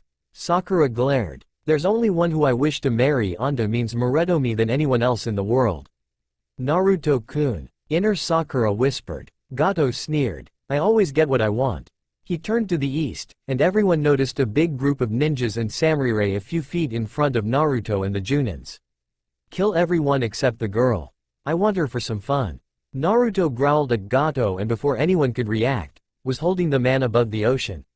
Bastard. Naruto growled. You even think of hurting her and I will kill you. Scratch that, I'll just kill you now. Naruto stabbed Gato in the heart with a kunai and kicked him into the ocean. Everyone was amazed. How did he do that? Was flashing through their minds with Sakura blushing about how Naruto protected her. Naruto was about to attack when an arrow landed in front of him. Looking behind him, Naruto smiled when he saw all of Wave wearing pots and aprons looking like they were ready for battle. The mercenaries were scared beyond belief, and they had right to be. An hour later and all the mercenaries were beaten senseless. The villagers danced and shouted in joy and triumph. Naruto and Sakura were hugging each other in happiness and Sasuke, Haku who had just woken up, Kakashi, and Zabuza were grinning. Naruto waved to the people of Wave and their new leaders, Zabuza and Haku as Team 7 began on the road back to Konoha. They were there when Zabuza announced that they would name the bridge, the Great Naruto Bridge, which made a certain blonde-haired ninja very happy. On the way back to Konoha, Naruto looked to the sky and wondered what would be in store for Team 7 in the future. Team 7 sighed contentedly as they approached the hidden leaf gate. Naruto smiled and immediately began wondering if he should eat ramen, chili dogs, or both. Sakura wanted to go and take a nice long rest in the women's bathhouse. Sasuke wanted to train at the Uchiha Manor as always, while Kakashi wanted to go home and read his Icha Icha Paradise. The squad bid each other farewell and went their separate ways. Naruto was walking through Konoha with his head hung low. He was so ecstatic about coming back that he forgot the hatred and contempt the villagers still had for him as they glared at the blonde genin. Naruto felt tears sting his eyes, but squeezed them shut and ran to his home, forgetting about lunch. When he reached home, Naruto stared at something that was on his wall. It wasn't a threat or hate statement, so the villagers didn't make it. Naruto stared at the inscription as he smiled. A hero never lets his fears or problems get to him. They only help him get stronger and harden his will. Even when things get dim, the hero will not let his courage spill. You have a big heart, Uzumaki Naruto. Never let people bring you down. You'll always have someone on your side. Naruto thought over who could write that. Iruka-sensei? Possibly. But the words didn't feel to Naruto like they were his sensei's. Instead, Naruto felt in his heart that somewhere, someone very close to him was watching over him. The Kyuubi, having seen the inscription, already knew who would write something like that. These were the words of someone that should have died 12 years ago. With Sakura, having just brushed her pink hair, Sakura smiled, got her towel and walked to the bathhouse in the same style dress, fresh out of her wardrobe. She passed by Hinata and smiled at the shy girl. Hi Hinata-chan. Hinata blushed. Hello Sakura-chan. Did you just get back from your mission? Sakura smiled. Yep, about 10 minutes ago. I'm going to the bathhouse to rest. Hinata nodded with a small smile on her face. I just got back from there. I think Ino-chan is still there. She replied. Sakura nodded. Good, maybe I can talk to her a little while. Cha, that would be great. Inner Sakura screeched. Sakura smiled, said goodbye to Hinata and continued on to the bathhouse. With Kakashi. Kakashi reached the Hokage's tower and walked inside. He bumped into Asuma. Hey Asuma, what's with the fidgeting? He asked as Asuma twitched every now and then. The Hokage says that the Chunin exams will be starting earlier this year. I'm on my way to the meeting right now and I think you might want to tag along. Asuma replied. Kakashi's visible eye widened and he followed the bearded man to the Hokage's office. At the office, all the Junin and Chunin are there waiting for what Sandame had to say about the exams. Sandame puffed out a cloud from his smoking pipe and looked at the ninja. As earlier stated, the Chunin exams will start in 2 weeks. Is there any Junin willing to recommend their students into the exam? A few murmurs arose in the crowd, and Kakashi stepped forward with his index and middle finger in front of his face with his other fingers curled up into a fist. I, Hitaki Kakashi, recommend Team 7 of Uzumaki Naruto, Haruno Sakura, and Uchiha Sasuke take part in the Chunin exams. Gasps were heard throughout the room and Iruka stepped up to Kakashi with an aura of anger around him. They became your students just 3 months ago, Kakashi. Do you really think that they can handle the exams? Kakashi nodded. All 3 of them have potential. I believe in their teamwork and individual strengths. I know they will pass. Iruka was suspicious, but nodded and stepped back into the crowd. Asuma stepped up with his hand the same way as Kakashi's. I, Sarutobi Asuma, recommend Team 8 of Akamichi Choji, Narashikamaru, and Yamanaka Ino to take part in the Chunin exams. Kurenai stepped up with her hand in the same seal. I, Yuhi Kurenai, recommend Team 6 of Inazuka Kiba, Hyuga Hinata, and Aburame Shino into the Chunin exams. A man in a full green bodysuit stepped up, his hand in the same seal. I, Guy, recommend last year's Team 10 of Rock Lee, Tenten, and Hyuga Neji into the Chunin exams. After the recommendations from the 4 Junins were finished, the 3rd Hokage looked around the room. Anyone else? Nothing. Sandame nodded in understanding and took out a sheet of paper with Chunin exam entrance at the top and wrote down the names of the genin that were recommended. Sandame then said that the meeting was over and the ninja disappeared. The next morning came, and Team 7 walked to the bridge to wait for their sensei. To the surprise, Kakashi came on time. I have 3 sheets of paper that will get you into the Chunin exams since they are starting 2 weeks from now. He gave them each a sheet, and the 3 looked at the papers. Naruto grinned, took out a pen and signed his name on the paper and gave it to Kakashi. Sasuke and Sakura were soon to follow. After that, the team did 2D ranked missions that morning. On the way back through the village, they notched a little kid being picked up by a guy in black clothing with purple markings on his face. The black-robed man growled, "Hey kid, that hurt, so you better be ready to suffer." Naruto and his team were about to help the kid, until they heard a voice in a tree. "That's enough, Kankuro, you are a shame to our village." The black-robed paled and let go of the kid who was the 3rd Hokage's grandson, Konohamaru. The kid ran off. A blonde-haired young woman, Tamari, spoke stammeringly. "Gee, Gaara." Kankuro backed up until he was in front of her. "I never even sensed him." Naruto thought as a thought came to his mind. He has a demon inside him. I can sense it now. This brought Naruto a flashback of when he and Sasuke and Sakura met the Kyuubi. Flashback to 7 years ago. Naruto had just met 2 new people his age. A black-haired boy and a pink-haired girl. He was talking with them and just enjoying their company until suddenly, he fell unconscious. The black-haired boy, Sasuke, and the pink-haired girl, Sakura, were shocked, but moments later, they fell unconscious as well. All 3 awoke in what looked like sewer water.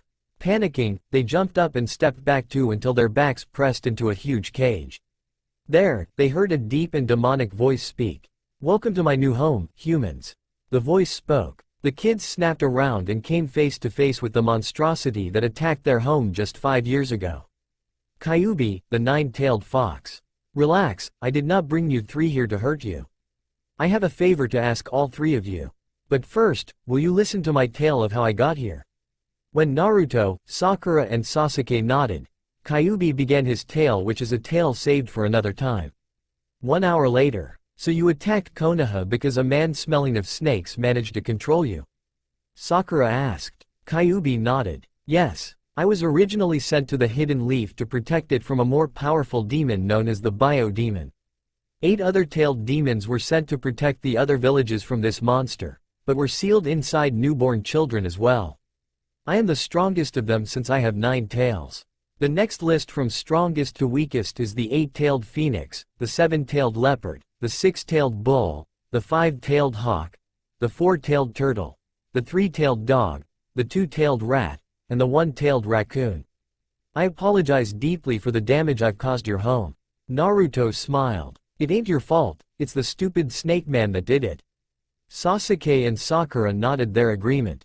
The Kyuubi smiled and gave them his request, which was for them to destroy the snake man. Once the three were back outside, they made a vow to fulfill the wish of the nine-tailed fox and strengthen their friendship.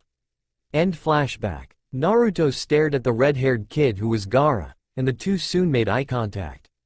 Gaara narrowed his eyes at Naruto, turned and walked away with Temari and Kankuro following him. The 2 weeks passed by quickly, and Naruto, Sakura and Sasuke were ready for the exams. Their sensei walked them to the building and told them to go to room 301. The team walked up the steps and onto the second floor. There, they met other genin who were blocked out of a doorway by 2 other genin. "You can't pass this doorway," the first guard said. Sasuke scoffed and walked up to them, Naruto and Sakura right behind. "Give it up, we already know this is a genjutsu," he said as he looked at Sakura, who nodded. The 2 guards were surprised and let them through. When Team 7 passed, the 2 smiled and poofed into their regular, Chunin selves. "This will be an interesting exam," the first one said as the second nodded. Kakashi said these guys were good. Another nod. The 3 were on their way to 301 when a boy in a green bodysuit jumped in front of them. He had bowl-shaped black hair and wore bandages on his arms. His eyebrows were huge. "Uchiha Sasuke, I challenge you to a duel," he said. Sasuke snorted. "Who are you?" The boy pointed at himself. "I am Rock Lee of the village hidden in the leaves. I am the toughest genin of this village." Naruto burst out laughing, and Sakura was giggling. Lee fumed. "It's a fact. I train the hardest of any genin in this village." Naruto stopped laughing and grinned at him. "Sure you are, but I still bet Sasuke can beat you." Lee fumed again. "Nonsense." He pointed at Sasuke. "We fight here and now." He then noticed Sakura for the first time, and he blushed. "You are a very beautiful girl. I ask for a date when the exams are over." Naruto and Sasuke glared at him. Sasuke because Sakura was like an older sister to him, and Naruto because he wanted to win her heart. Sasuke glared at him. "Let's go, bushy brow. I'll take you down." He activated his bloodline. 2 kamas appeared in his eyes and the pupils turned red. Sharingan was in effect. However, before he could move a muscle, Lee kicked him in the face and sent him flying into the wall behind him. Growling, Sasuke leapt up and attempted to take Lee down with a fireball, but the genin charged into him and sent him back to the wall, this time dazed and with Sharingan deactivated. Naruto gawked at him and glared at Lee. "My turn," he said. Lee snorted. "You are not even worth the challenge. I'll take you down without even trying." Naruto smirked and disappeared. Lee, confused, looked around until he felt Naruto's fist smash him into the floor. Lee attempted to hit him, but Naruto jumped back. Excess speed. Naruto instantly became a blur and struck Lee in the face twice, sending him to the ground. Lee got up and began unwrapping the bandages around his arms until he heard a voice. "Lee, stop fooling around and let's go. We have an exam to take." Hyuga Neji's strict voice went through Lee's ears. He wrapped his bandages around his arms again and vowed to defeat the blonde-haired. "What's his name?" "What is your name?" Lee asked Naruto. Naruto shrugged. "Uzumaki." Lee grinned. "I want to know the names of all my rivals." He took off to where he heard Neji's voice. Naruto was confused for a moment before grinning and walking to the exam room with his team. Upon arriving at the room, Sasuke pushed the door and the squad walked in, and came face to face with many tough-looking genin sitting in rows of tables. Naruto narrowed his eyes and looked around, already knowing these people would be his opponents for the title of Chunin. Sakura was a little scared, but looking at Naruto, who noticed, and smiled at her in reassurance, her heart grew stronger. Sasuke had his hands in his pockets and looked around the room before he noticed a silhouette in the distance. He looks an awful lot like Naruto, but a bigger size and longer blonde hair, he thought, and shrugged it off. The rookie 9 were conversing with one another when they spotted Team 7, who just entered the room. Ino smiled and went to chat with Sakura, leaving Hinata with 4 boys. She shied away from them and went to talk to the girls. Shikamaru yawned and stretched. Seeing Naruto, he sighed. Troublesome, he thought, but walked over to him, Choji right behind munching on chips. Naruto was scanning the room when he noticed the girls were talking, pointing at either him or Sasuke, and giggling. Nice to know they're having fun, he thought when he felt his friend's presence behind him. Hey Shikamaru, Choji. Naruto greeted as his friends came up. Shikamaru waved lazily and Choji stuffed his face with more chips. Hey Naruto, you taking this troublesome exam as well? Shikamaru asked. Naruto nodded and Shikamaru looked away muttering another, so troublesome, under his breath. Choji offered some chips to Naruto, who politely refused them. Yeah, I really want to get a higher rank than Genin so I can be a better help to the village, Naruto said as he noticed a gray-haired young man with glasses walk up. The man introduced himself when the rest of the Rookie 9 gathered around him. I am Yakushi Kabuto. I've been taking this exam for 5 years now. I've heard about you 9 before, so let me play guess the name. You. He pointed at Naruto and went from left to right. Daughter Uzumaki Naruto, Haruno Sakura, Uchiha Sasuke, Yamanaka Ino, Nara Shikamaru, Akamichi Choji, Inazuka Kiba, Hyuga Hinata, and Aburame Shino, am I correct? Everyone muttered in agreement and looked away. Sasuke noticed the blank cards he had in his pocket. What are those? These, Kabuto asked, taking out the cards. These are ninfo cards. With a little of my chakra, I can give you details about anyone. Let me give you an example. Choosing Naruto, Kabuto sent his chakra into the card and spun it around. Soon, Naruto's face appeared along with his info as a ninja. Let's see. Uzumaki Naruto, moderate strength, speed and stamina. Above average intelligence, and what does it say about bloodlines? What? This can't be right. Kabuto noticed that Naruto held 3 bloodlines, instinct, and the light and dark chakra. Kabuto narrowed his eyes at the blonde boy. He's definitely stronger than he's letting on. I've never even heard of any of these bloodlines. I must inform Orochimaru-sama. Kabuto put the card away and asked Sasuke who he wanted to know about.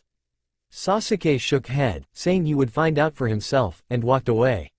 When Kabuto walked to the front of the room, putting away his cards, Naruto activated instinct and narrowed his eyes as he saw a red chakra hue emanating from him. An enemy, Naruto thought, and deactivated it. He told his team what he saw and they prepared for a possible fight against Kabuto. All right, you worms, listen up. All genin turned their heads to a man standing up front with a big scar on his face with at least a dozen chunin behind him. The first test of the chunin exam will begin. I am you first proctor, Morino Ibiki. Now take a number and take the seat of the number you have picked. Once that was done and everyone was sitting away from their teams, Ibiki spoke again. The first test will be a simple writing test. You have 10 points to start with. If you miss one question, then that's a point off. If you are caught cheating, 2 points will be taken off. If you lose all 10 points, you and your team will be disqualified. Now take a look at the final question. Once everyone did and looked up again, Ibiki smirked. That final question will be available when there are 10 minutes left to this exam. Now begin. After Ibiki told the group to begin, Naruto stared at the paper with a shocked look on his face. These questions are too hard for a genin unless you're very smart. He thought, knowing that Sakura was probably acing it, and smiled. Sakura-chan's always so smart. I love her so much, but how do I ace this test? I'm not as smart as her, and, wait, I got it. Naruto activated instinct and looked around the room. Concentrating, Naruto noticed a green chakra color enveloping a strange man just ahead of him with the hidden leaf symbol on the headband. Naruto narrowed his eyes, knowing that this man couldn't be a genin, and followed the pencil he was using like Sasuke was with the Sharingan. Once he was done, Naruto looked over his paper and nodded as it was done. Now I just wait for the last question. I'm confident Sakura-chan and Sasuke will be done soon too. Naruto smiled as he laid his head on the desk and fell asleep. When Naruto came to, Ibiki was announcing that it was time for the final question. All right, now you all have a choice. You can take the 10th question, and if you fail, you will never get the chance to become Chunin ever again. If you give up now, you can take the test again next year. Now decide. Ibiki smirked as he watched people raise their hands. Hinata looked about ready to raise her hand, until she caught the look from Naruto. Blushing, she put it back down. Naruto grinned. There were about 20 teams left as Ibiki took a deep breath. Well, I see you all are ready to take the exam, so here it is. Everyone tensed, ready for the question. You all pass. The genin teams gasped and Tamari spoke out. What do you mean we pass? Ibiki smiled. A Chunin takes risks to protect his or her village from danger. They place their lives on the line to complete such things as a scouting mission or infiltration mission. Those who stayed for the 10th question took a risk to pass the test and progress to the next one. Therefore, you all pass. Suddenly, a purple-haired woman burst through the window and landed in front of Ibiki with a banner behind her. You're losing your touch, Ibiki. I'll drop half of the maggots by the end of the next exam. My name is Mitsurashi Anko and I'm your next proctor. Ibiki groaned. You're 10 minutes early. Anko's sweat dropped. So, I felt like coming in early. She turned to the genin. Tomorrow, meet me at training area 40, the Forest of Death. I'll give you the rules of the second exam there. Everyone exited, and Anko disappeared in the direction of the dango shop. While Ibiki collected the papers, he noticed Naruto's paper and remembered how he saw him use instinct. What kind of bloodline was that?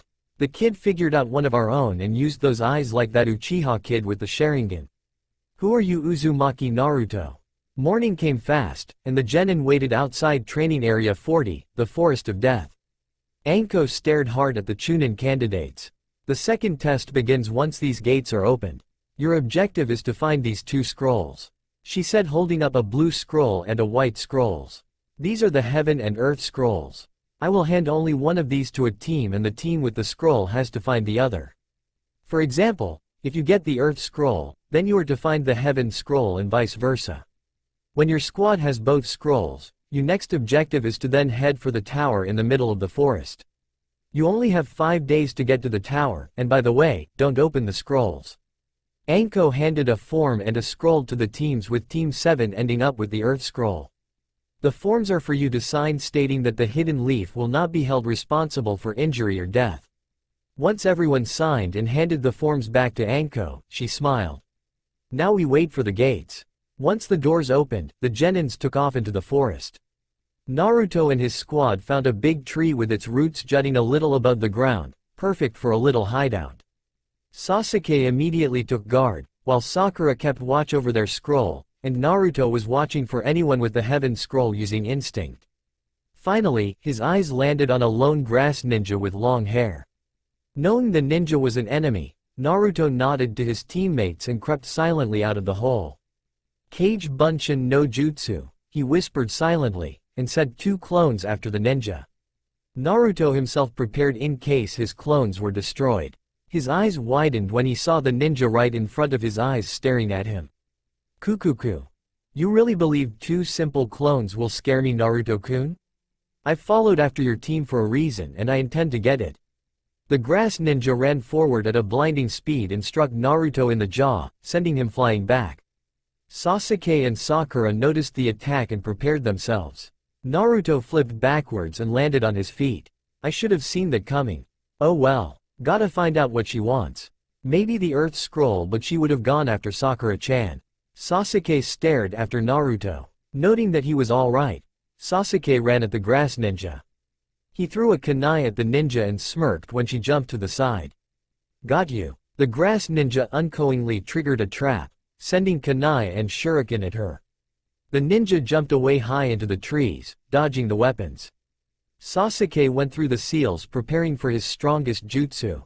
Naruto meanwhile was already waiting on top for the ninja before he launched his attack. Speed strike. Naruto took off in a flash of blue light and reappeared behind the grass nin and smashed her in the head. He then slammed his elbow into her chest, making her fly back and smacking against the tree, making the Heaven scroll fall from her hands. Naruto then jumped over the nin and kicked her in the back straight to the ground, where he heard Sasuke's voice. Kaden, Karyu Eden no Jutsu. A barrage of flame-like bullets came out of Sasuke's mouth and struck the ninja head-on. Naruto and Sasuke smiled and Sasuke caught the Heaven scroll and tossed it to Sakura. They were getting ready to take off for the tower when they heard Sinister laughing. They were horrified to see the ninja rise up unscathed except for the fact that her face looked like it was melting off. The ninja pulled the face off, revealing his true form to be a gray-skinned man with yellow slit eyes and long black hair with a sound headband. Naruto caught a whiff of his scent, and was surprised when he heard the Kyuubi growl. Naruto. That's the man. His name is Orochimaru and I advise you three to get out of there now. None of you are strong enough to face him. Naruto was suddenly filled with a great fear overtaking his body. He dropped to his knees in front of the man. Orochimaru chuckled. I see you are quite the genius, Naruto-kun. Having created 3 of your own bloodlines and creating a seal that negates anything that could copy your jutsus. However, I am more interested in the bloodline you have known as instinct. I believe you'll make a great pupil for me. Orochimaru made some seals and his neck extended and flew at Naruto, and bit into his neck, leaving a seal in the place he bit. Naruto screamed in pain and fell unconscious. Orochimaru smirked and took off into the forest. Sasuke and Sakura watched horribly as their teammate's unconscious body slid until it fell off the branch. Before it could hit the ground, a figure jumped up and grabbed him. Sakura gasped as Ino turned around and smiled at them. Hey Sakura, almost lost your boyfriend there. Sakura smiled as tears slid down her face and she ran forward. Ino gently placed Naruto into Sakura's arms and watched her walk back inside the hideout. Naruto. Ino thought concerned and followed Sakura. Sasuke noticed the other members of Team 8 and smiled, motioning them out. Shikamaru walked out, muttering a troublesome under his breath, and Choji followed. Naruto slowly opened his eyes and smiled when he saw Sakura asleep beside him. He looked to his left and was surprised to find a certain blonde girl from the academy. Ino jumped and turned around to a confused blonde-haired shinobi behind her. Once Ino calmed down, she smiled at Naruto's concerned look. Naruto-kun, you're awake. That takes a load off of my shoulders. Naruto smiled at the response and was going to get up, before he felt Ino gently push him back down. That Orochi whatever guy messed you up pretty bad, Naruto. You need to rest. Naruto nodded and laid back down when he suddenly thought of something. Hey Ino. This made the blonde girl look at him questioningly. Why did you add the kun to my name just now? I don't remember you ever doing that. Ino blushed several shades of red. I was hoping he wouldn't notice. Ino thought embarrassingly. Actually Naruto-kun, I have a confession to make, she said truthfully. Naruto smiled at her and urged her on. Ino sighed. I've had a thing for you for a long time, but I never said anything because I saw that you and Sakura-chan already were falling for each other. Flashback 4 years. An 8-year-old Yamanaka Ino walked into the academy for her first day of ninja school. Taking her seat beside her best friend, Sakura, Ino conversed with her for a moment before taking a moment to look at her classmates. She smiled when she saw Choji eating chips, and Shikamaru sleeping, but her eyes widened when they rested on an 8-year-old boy with blonde hair and the most captivating blue eyes she had ever seen her whole life. Who is that kid? He has the coolest eyes, and the whisker marks on his face are so cute. Ino asked Sakura who that was, and Sakura smiled. That's Uzumaki Naruto, or as I call him, Naruto-kun. He's the cutest boy I've ever seen and we met when we were 5. Plus, he has a heart of gold. Sakura said dreamily. Naruto-kun, Ino thought. Both she and Sakura watched as he beat up some kids who were bullying a white-eyed girl with lavender hair. His name sounds beautiful. Both Ino and Sakura rested their chins in the palms of their hands and watched Naruto walk around. I think I'm in love. Ino thought. End flashback. It's been that way ever since. I guess you can say that it was love at first sight. But, ever since that day, the more I got to know you, the more I fell in love with you, Naruto-kun. Ino said as a few tears slid down her face. Naruto was, to say the least, very shocked. I have 2 girls after my heart then? I always knew that Sakura-chan is in love with me, but now Ino-chan. Naruto was now confused. Then, a small smile appeared on his face and he softly drew Ino into a hug. Ino was shocked and blushing, before her eyes closed and she hugged him back. I don't know if I can love 2 girls at the same time, Ino-chan. You and Sakura-chan have hearts of gold. But I don't know if I can keep the 2 of you happy. Ino smiled and silenced Naruto by kissing him on the cheek. You don't have to give me an answer now, Naruto-kun. Think it over for now, and tell me your decision when our teams meet again at the tower. Smiling at Naruto, Ino spoke again. We already have both the heaven and the earth scrolls, like you do. We're going to just cut through the forest until we reach the tower, and your team is more than welcome to join us since you have what you need as well. Ino smiled at Naruto again, and went to talk to Sakura, who was just waking up. Naruto briefly looked around the area, and got up to talk to Shikamaru and Sasuke, when he barely noticed the mark on his shoulder. Huh? What's this? He thought. Kyuubi spoke. It's a cursed mark, Kit. But don't worry, I'm already in the process of erasing it, so you will be safe. What does it do? It takes over a person when their will is weak. It gives them power in exchange for their humanity.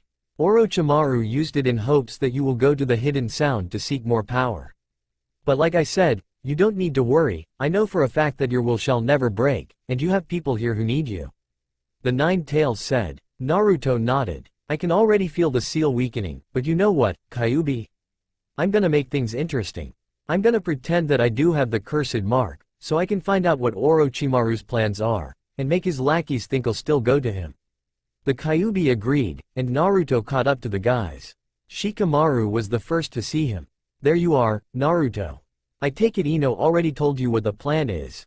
Naruto nodded. Good. As she said, we both have the scrolls we're looking for, so there's no reason for us to fight. We'll team up, and head to the tower.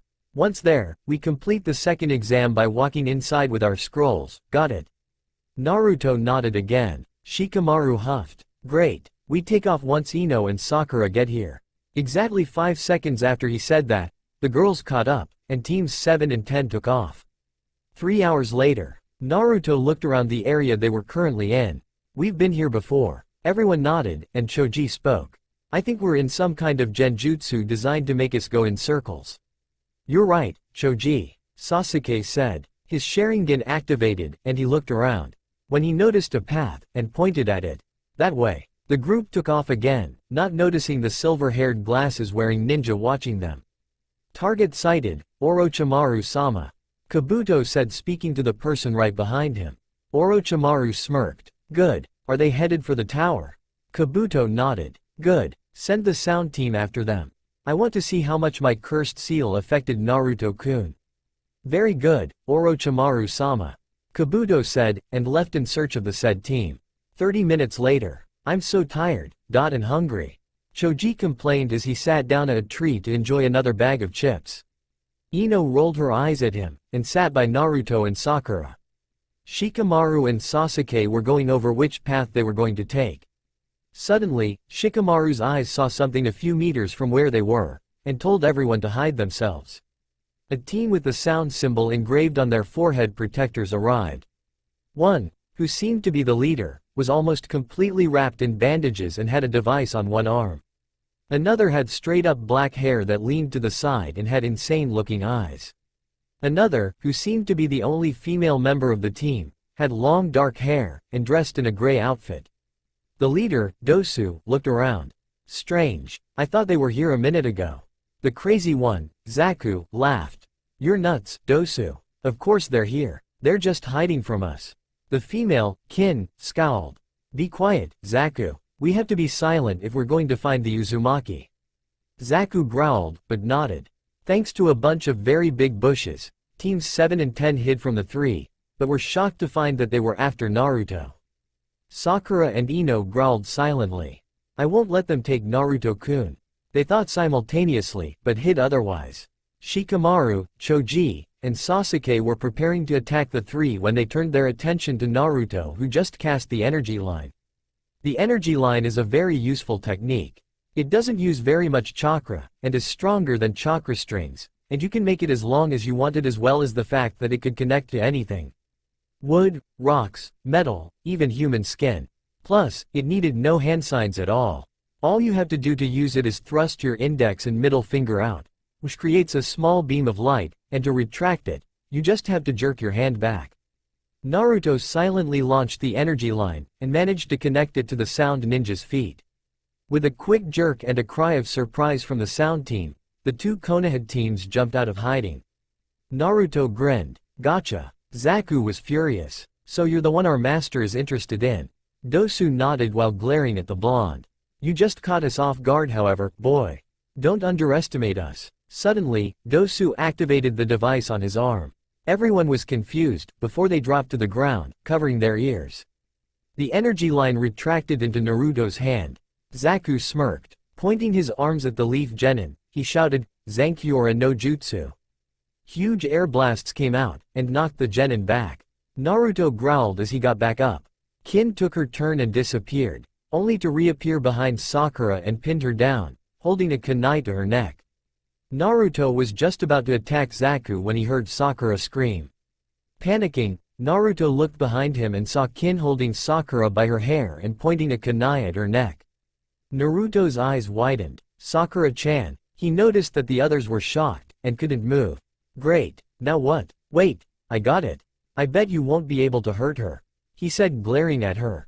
Kin laughed. You think I won't? Then just try to save your pink-haired girlfriend, Blondie. She stopped laughing when she realized that she was no longer in possession of the pink-haired girl. Naruto stood right where he was, with Sakura in his arms. Naruto chuckled. I love it when I use speed. The whole time you were blabbering, I used my speed to grab Sakura-chan and get her to safety. Sorry, you lose. Kin frowned. I had her. How could he run so fast that not even I could catch him? Suddenly, Naruto gasped in pain and dropped Sakura. He fell to his knees, clutching his left shoulder. Ah! Naruto yelled as dark purple energy began radiating from his body. Suddenly, he stopped yelling, and stood back up, instinct activated. The flame was red, and 2-quarter curve marks appeared in his eyes. Naruto growled animalistic-eye, and disappeared, only to reappear behind Zaku. Naruto tripped him and grabbed his neck, making Zaku yell out in pain. It seems that you're not afraid of much, are you? Well, allow me to show you your greatest nightmare. Naruto placed his hand on Zaku's head. Chaos Nightmare. Zaku suddenly found himself surrounded by darkness, until he saw Naruto appear a few feet away. I know your greatest fear, Zaku. Now, you will be trapped here with nothing but that fear until you die. Naruto disappeared and Zaku prepared himself for whatever was going to happen. His eyes widened when he saw blood begin pouring from everywhere. No, I'm afraid of blood. No, let me out, please, Zaku said as he cowered. His eyes widened even more when he saw figures resembling humans coming before him.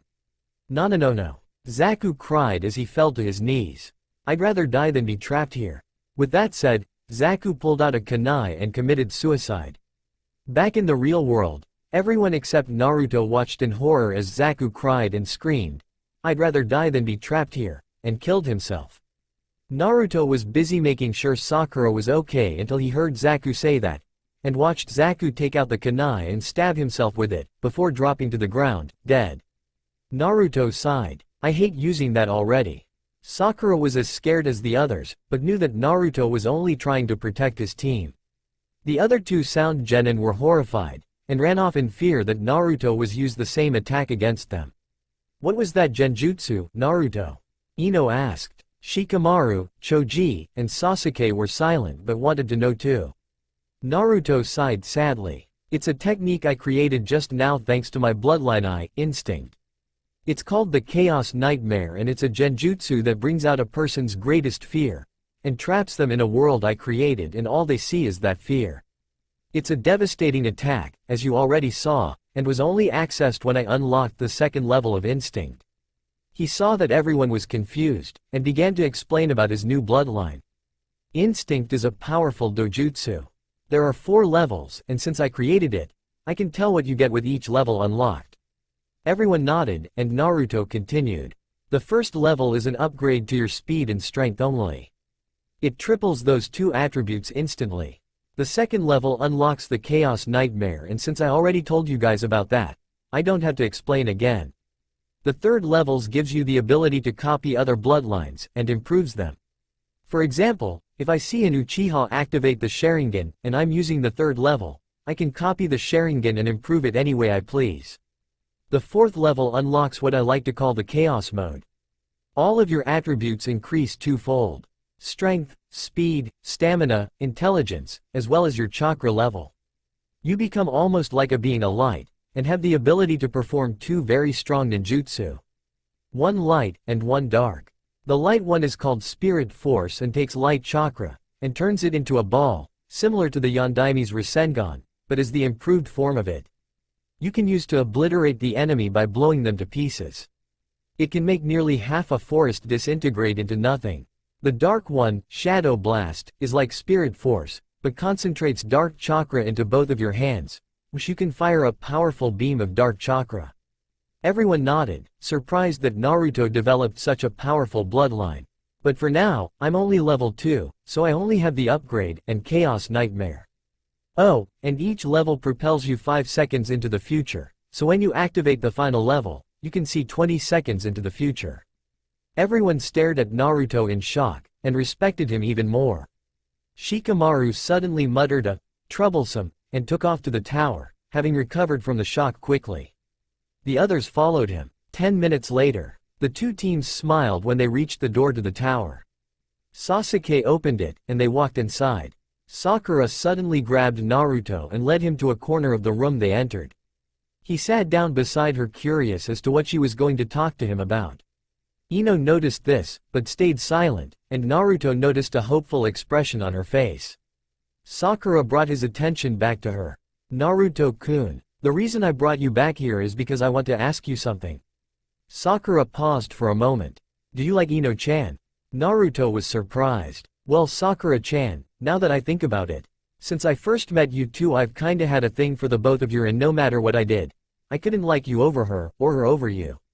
I know for a fact that my heart still wants to be with you, but Ino-chan. Sakura-chan, if you and Ino-chan are willing to try, then so am I. I'll date you both. Sakura smiled and hugged Naruto while motioning the blonde girl over. Ino had a grin on her face so big that it put Naruto's usual fox grin to shame, and hugged him too. Naruto laughed happily, and hugged them both. I love you, Sakura-chan, Ino-chan. The two grinned and rested their heads on his shoulder, Sakura on his right and Ino on his left. We love you too, Naruto-kun, they said, their voices full of love and admiration. Just when they were getting comfy, however, a voice broke the romantic scene. If you three are done, we have to rest, so get a few minutes of sleep. Sasuke said. The second exam was exhausting, and I can see we all need a few hours rest, and since we got here 4 days before the end of the exam, we should get some shut-eye. He said. Everyone nodded, and Sakura and Ino fell asleep safe and content in Naruto's arms. 5 hours later, Naruto yawned as he opened his eyes. Taking a quick look around the tower's entrance room, he noticed that Sasuke was already awake, and looking at what looked like a poem on the wall. Sasuke immediately understood what it meant, and gestured for Naruto to give him the Heaven Scroll. Naruto did, and Sasuke told him to take out the Earth Scroll. Naruto was confused. Shouldn't the others be awake as well? Sasuke nodded, and went to wake Shikamaru and Choji while Naruto went to the girls. Once everyone was up, Sasuke told Team 10 to open their scrolls as well. Ino held the Heaven Scroll while Choji had the Earth. Slowly, both teams opened the scrolls at the exact same time. They immediately noticed the summoning seals on them. Suddenly, smoke blew out of the seals, and the teams dropped the scrolls. They were surprised to see Kakashi and Asuma standing there. Kakashi-sensei, Sasuke said happily. Kakashi looked up from his book and gave a short wave before returning to it. Asuma greeted Team 10 the same way, except he pulled out a cigarette, made a small chakra flame, lit the stick, and began smoking. The genins groaned at their sensei's bad habits. And they're supposed to be elite ninja, Sasuke said disgracefully. Everyone but the Junins nodded. Kakashi smiled, though no one could see it. Congratulations, Teams 7 and 10. You have managed to survive the second exam. You all pass on to the next stage, the third exam. Sakura looked at Naruto, and her face grew concerned when she saw the curse seal on his neck. Kakashi-sensei, she said, bringing everyone's attention to her. Naruto-kun fought this snake person back in the forest, and got bit on the neck after it ended. There's a seal on his neck in place of the bite. Kakashi and Asuma's eyes widened. Show me your neck, Naruto. Kakashi ordered. Naruto nodded and showed him the mark. Kakashi was speechless. The man who bit you, did he have long black hair, a pale face, and snake-like eyes? Naruto nodded. Kakashi sighed. You've been bitten by the snake Sanin, Orochimaru. I know. The Kyuubi told me. Everyone's eyes widened. The genin of Team 10 were shocked. I thought the nine-tailed fox died. Ino said confused. Everyone else stiffened. Asuma sighed. We'll tell you the truth of Naruto's past, but you must swear to never tell anyone else. The three nodded. Asuma nodded to Naruto. Basically, the Yondaime couldn't defeat the fox, so he sealed it inside a baby at the cost of his own life. The baby was me, and the third placed a law forbidding anyone to talk about me being the container. However, the villagers still made my childhood a living hell because they thought I was the fox itself. Only a handful of people knew I wasn't the fox. Plus, Sasuke, Sakura-chan and I learned the truth about the attack 12 years ago when we were 6. You can blame everything on Orochimaru. Everyone was shocked once again, but Ino was the first to recover, and walked over to Naruto, and grasped his hand, smiling as he tightened it. Sakura was already holding his other hand. Kakashi was angry after he recovered. I have an even bigger reason to hate Orochimaru now. Asuma nodded. Naruto, since you have the Kyuubi, can it rid you of the seal? Naruto nodded. Kakashi breathed a sigh of relief. It should take about an hour now before I'm back to normal. Kakashi nodded, and told the teams where they could rest until the others finished.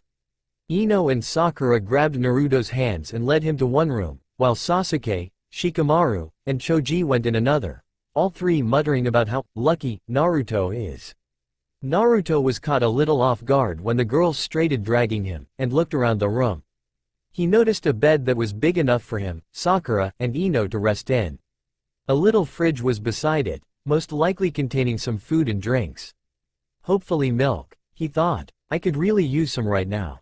He went to it, and opened to find only bottles of water and some fruits. Bummer. Naruto closed it, and sat on the edge of the bed. He looked to the door, and noticed that Sakura and Ino were staring at him with grins. Grinning himself, Naruto kicked off his sandals, and scooted to the center of the bed. Sakura and Ino walked up, took off their sandals, and took the left and right sides, Sakura on his right and Ino on his left. Naruto smiled happily. I finally have 2 girlfriends, and I'm already gonna be sleeping with them. This day cannot get any better. He bushed when the girls kissed him on his cheeks and fell asleep. It just did, Naruto thought dreamily. 2 hours later, Naruto awoke to find Sakura and Ino staring at him lazily. He blushed, and smiled at them, making them smile back. Kiba's team and the team from the Hidden Mist are here, Ino said. Naruto nodded, got up, and stretched. I dunno about the Mist team, but I'm glad Kiba made it. I wonder if Gaara's team made it, he said thoughtfully. Sakura nodded. They're here, and Gaara looks like he wants to kill you. So I know. Naruto sighed. I wonder why he wants to kill me so badly. I don't remember offending him. Suddenly, a new voice broke him from his thoughts. He wants to kill you because you're strong, Kiba said as he walked up to the 3 followed by Hinata and Shino. He's insane. Once he finds someone who could even be a match for him, he immediately makes plans to kill them, and you're numero uno on his list, Naruto. Naruto sighed. A lot of people are after me nowadays. First Gaara takes interest in me, then Orochimaru, then the sound team. I'm pretty popular nowadays. Naruto grumbled as Sakura and Ino reassured him by hugging him, which surprised Kiba. Since when have you 3 been going out? Naruto grinned. It's a long story, Kiba, he said. The pink and blonde giggled from behind him. Finally, the time of the 3rd exam was here. The teams who passed were teams 7, 6, 10, and 2 other groups of genin from the Hidden Leaf, the Mist team, and Gaara's team. All were standing in single file lines. The proctors, their senseis, the Hokage, and Iruka stood in front of them on a podium. Congratulations on passing the exam, everyone, Sandaime said. By passing this exam, not only have you proven yourselves worthy for the final exam, but you have greatly represented your village.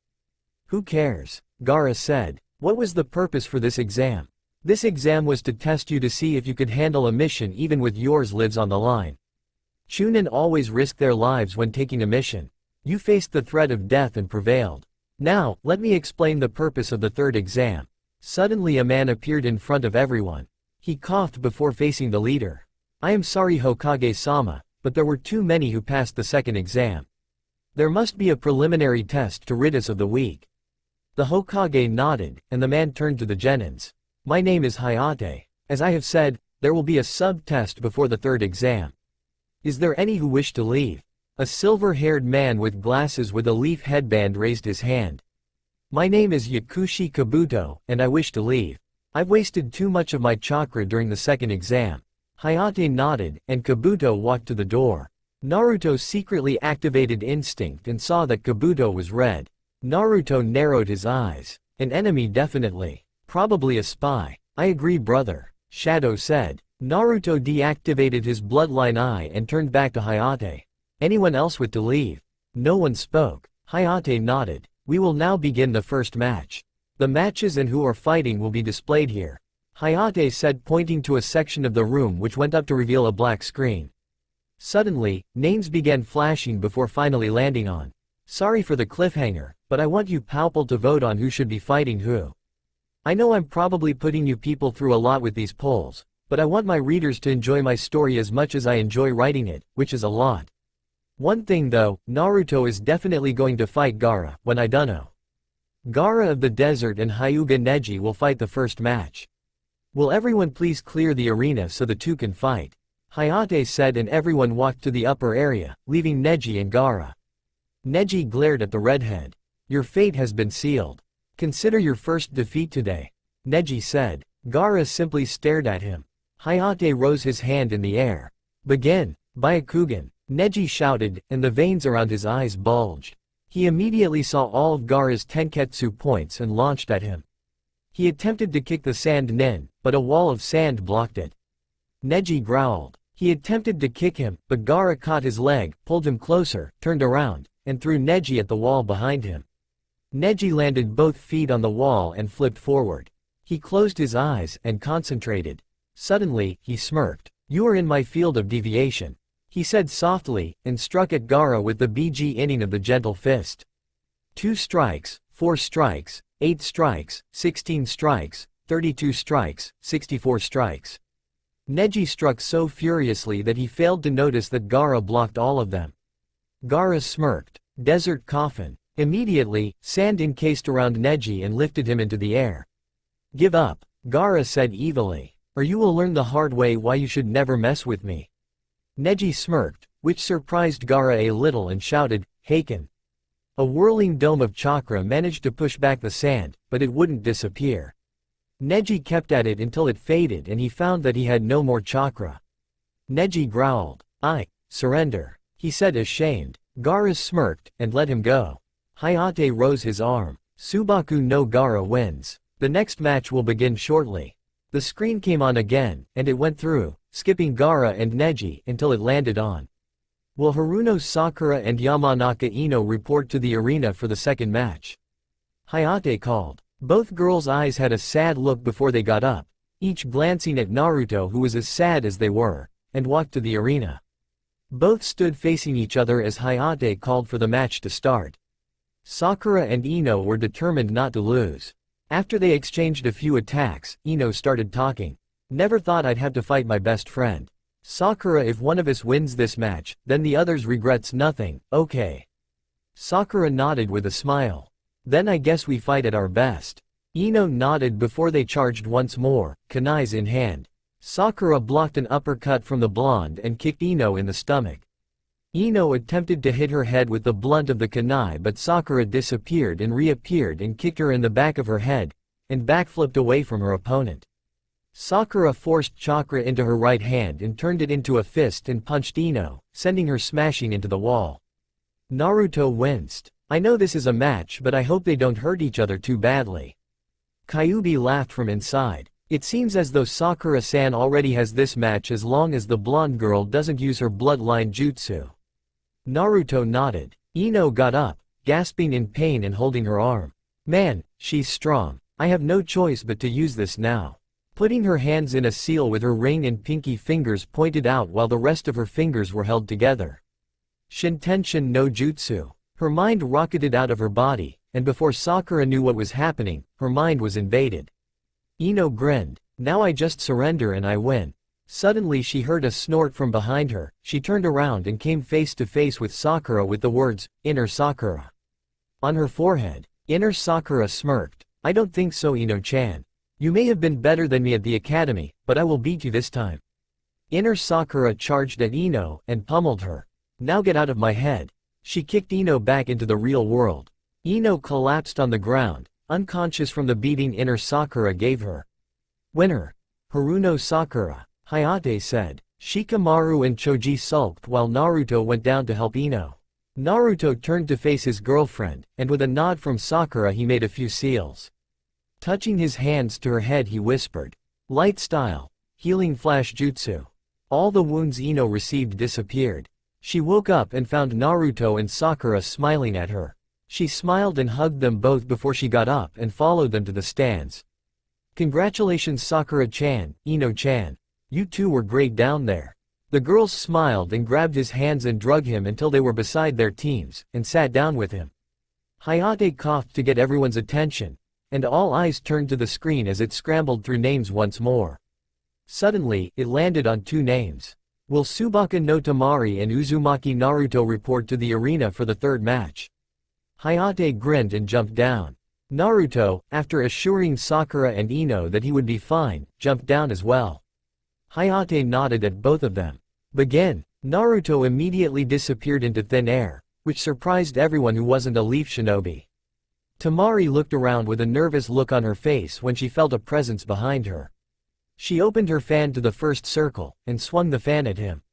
A huge gust of wind came out and struck Naruto, or rather the clone he left behind. The clone fell to the ground and burst into a spark of blue energy that to everyone's surprise, wasn't chakra. Naruto grinned. "It's one of my own clone jutsus. I call it the spirit clone no jutsu." Naruto grinned and switched into his ray of light taijutsu stance. He waited for Tamari to attack.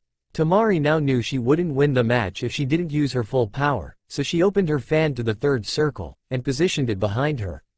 She suddenly swung it forward. Ninpo Kamaitachi. Immediately, huge slices of air came out and launched at Naruto. He grinned, and formed his hands into fists and slammed them against each other. Chaos style. Soul separation jutsu. Everyone was shocked when Naruto suddenly split in two, and both Naruto's side flipped the attack. Naruto grinned when he saw everyone's shock and surprise. "Everyone, meet my bro, Shadow." Shadow slowly stood up, and crossed his arms. He looked exactly like Naruto, but his hair was spiked up and was jet black with red highlights. He wore a jet black version of Naruto's outfit, and his eyes were closed. He smirked, turned around, and opened his eyes. The pupils were blood red and had a slightly more badass look to them than Naruto's crystal blue ones. "Hello everyone. As my brother said, I am Uzumaki Shadow. It appears I am needed." He turned to Tamari and smirked. "I hope you're ready for a little pain, mistress of the fan." Tamari blushed the second she looked at him and already felt like giving up the match. Shadow smiled. "Though I enjoy bringing pain to my enemies more than Naruto, I will hold back since this is just a match." Suddenly, he disappeared. Tamari looked around but noticed that Naruto disappeared as well. Up in the stands, everyone, even Gaara, was shocked when the two disappeared so suddenly. Kakashi was amazed. He had a brother living inside him the entire time?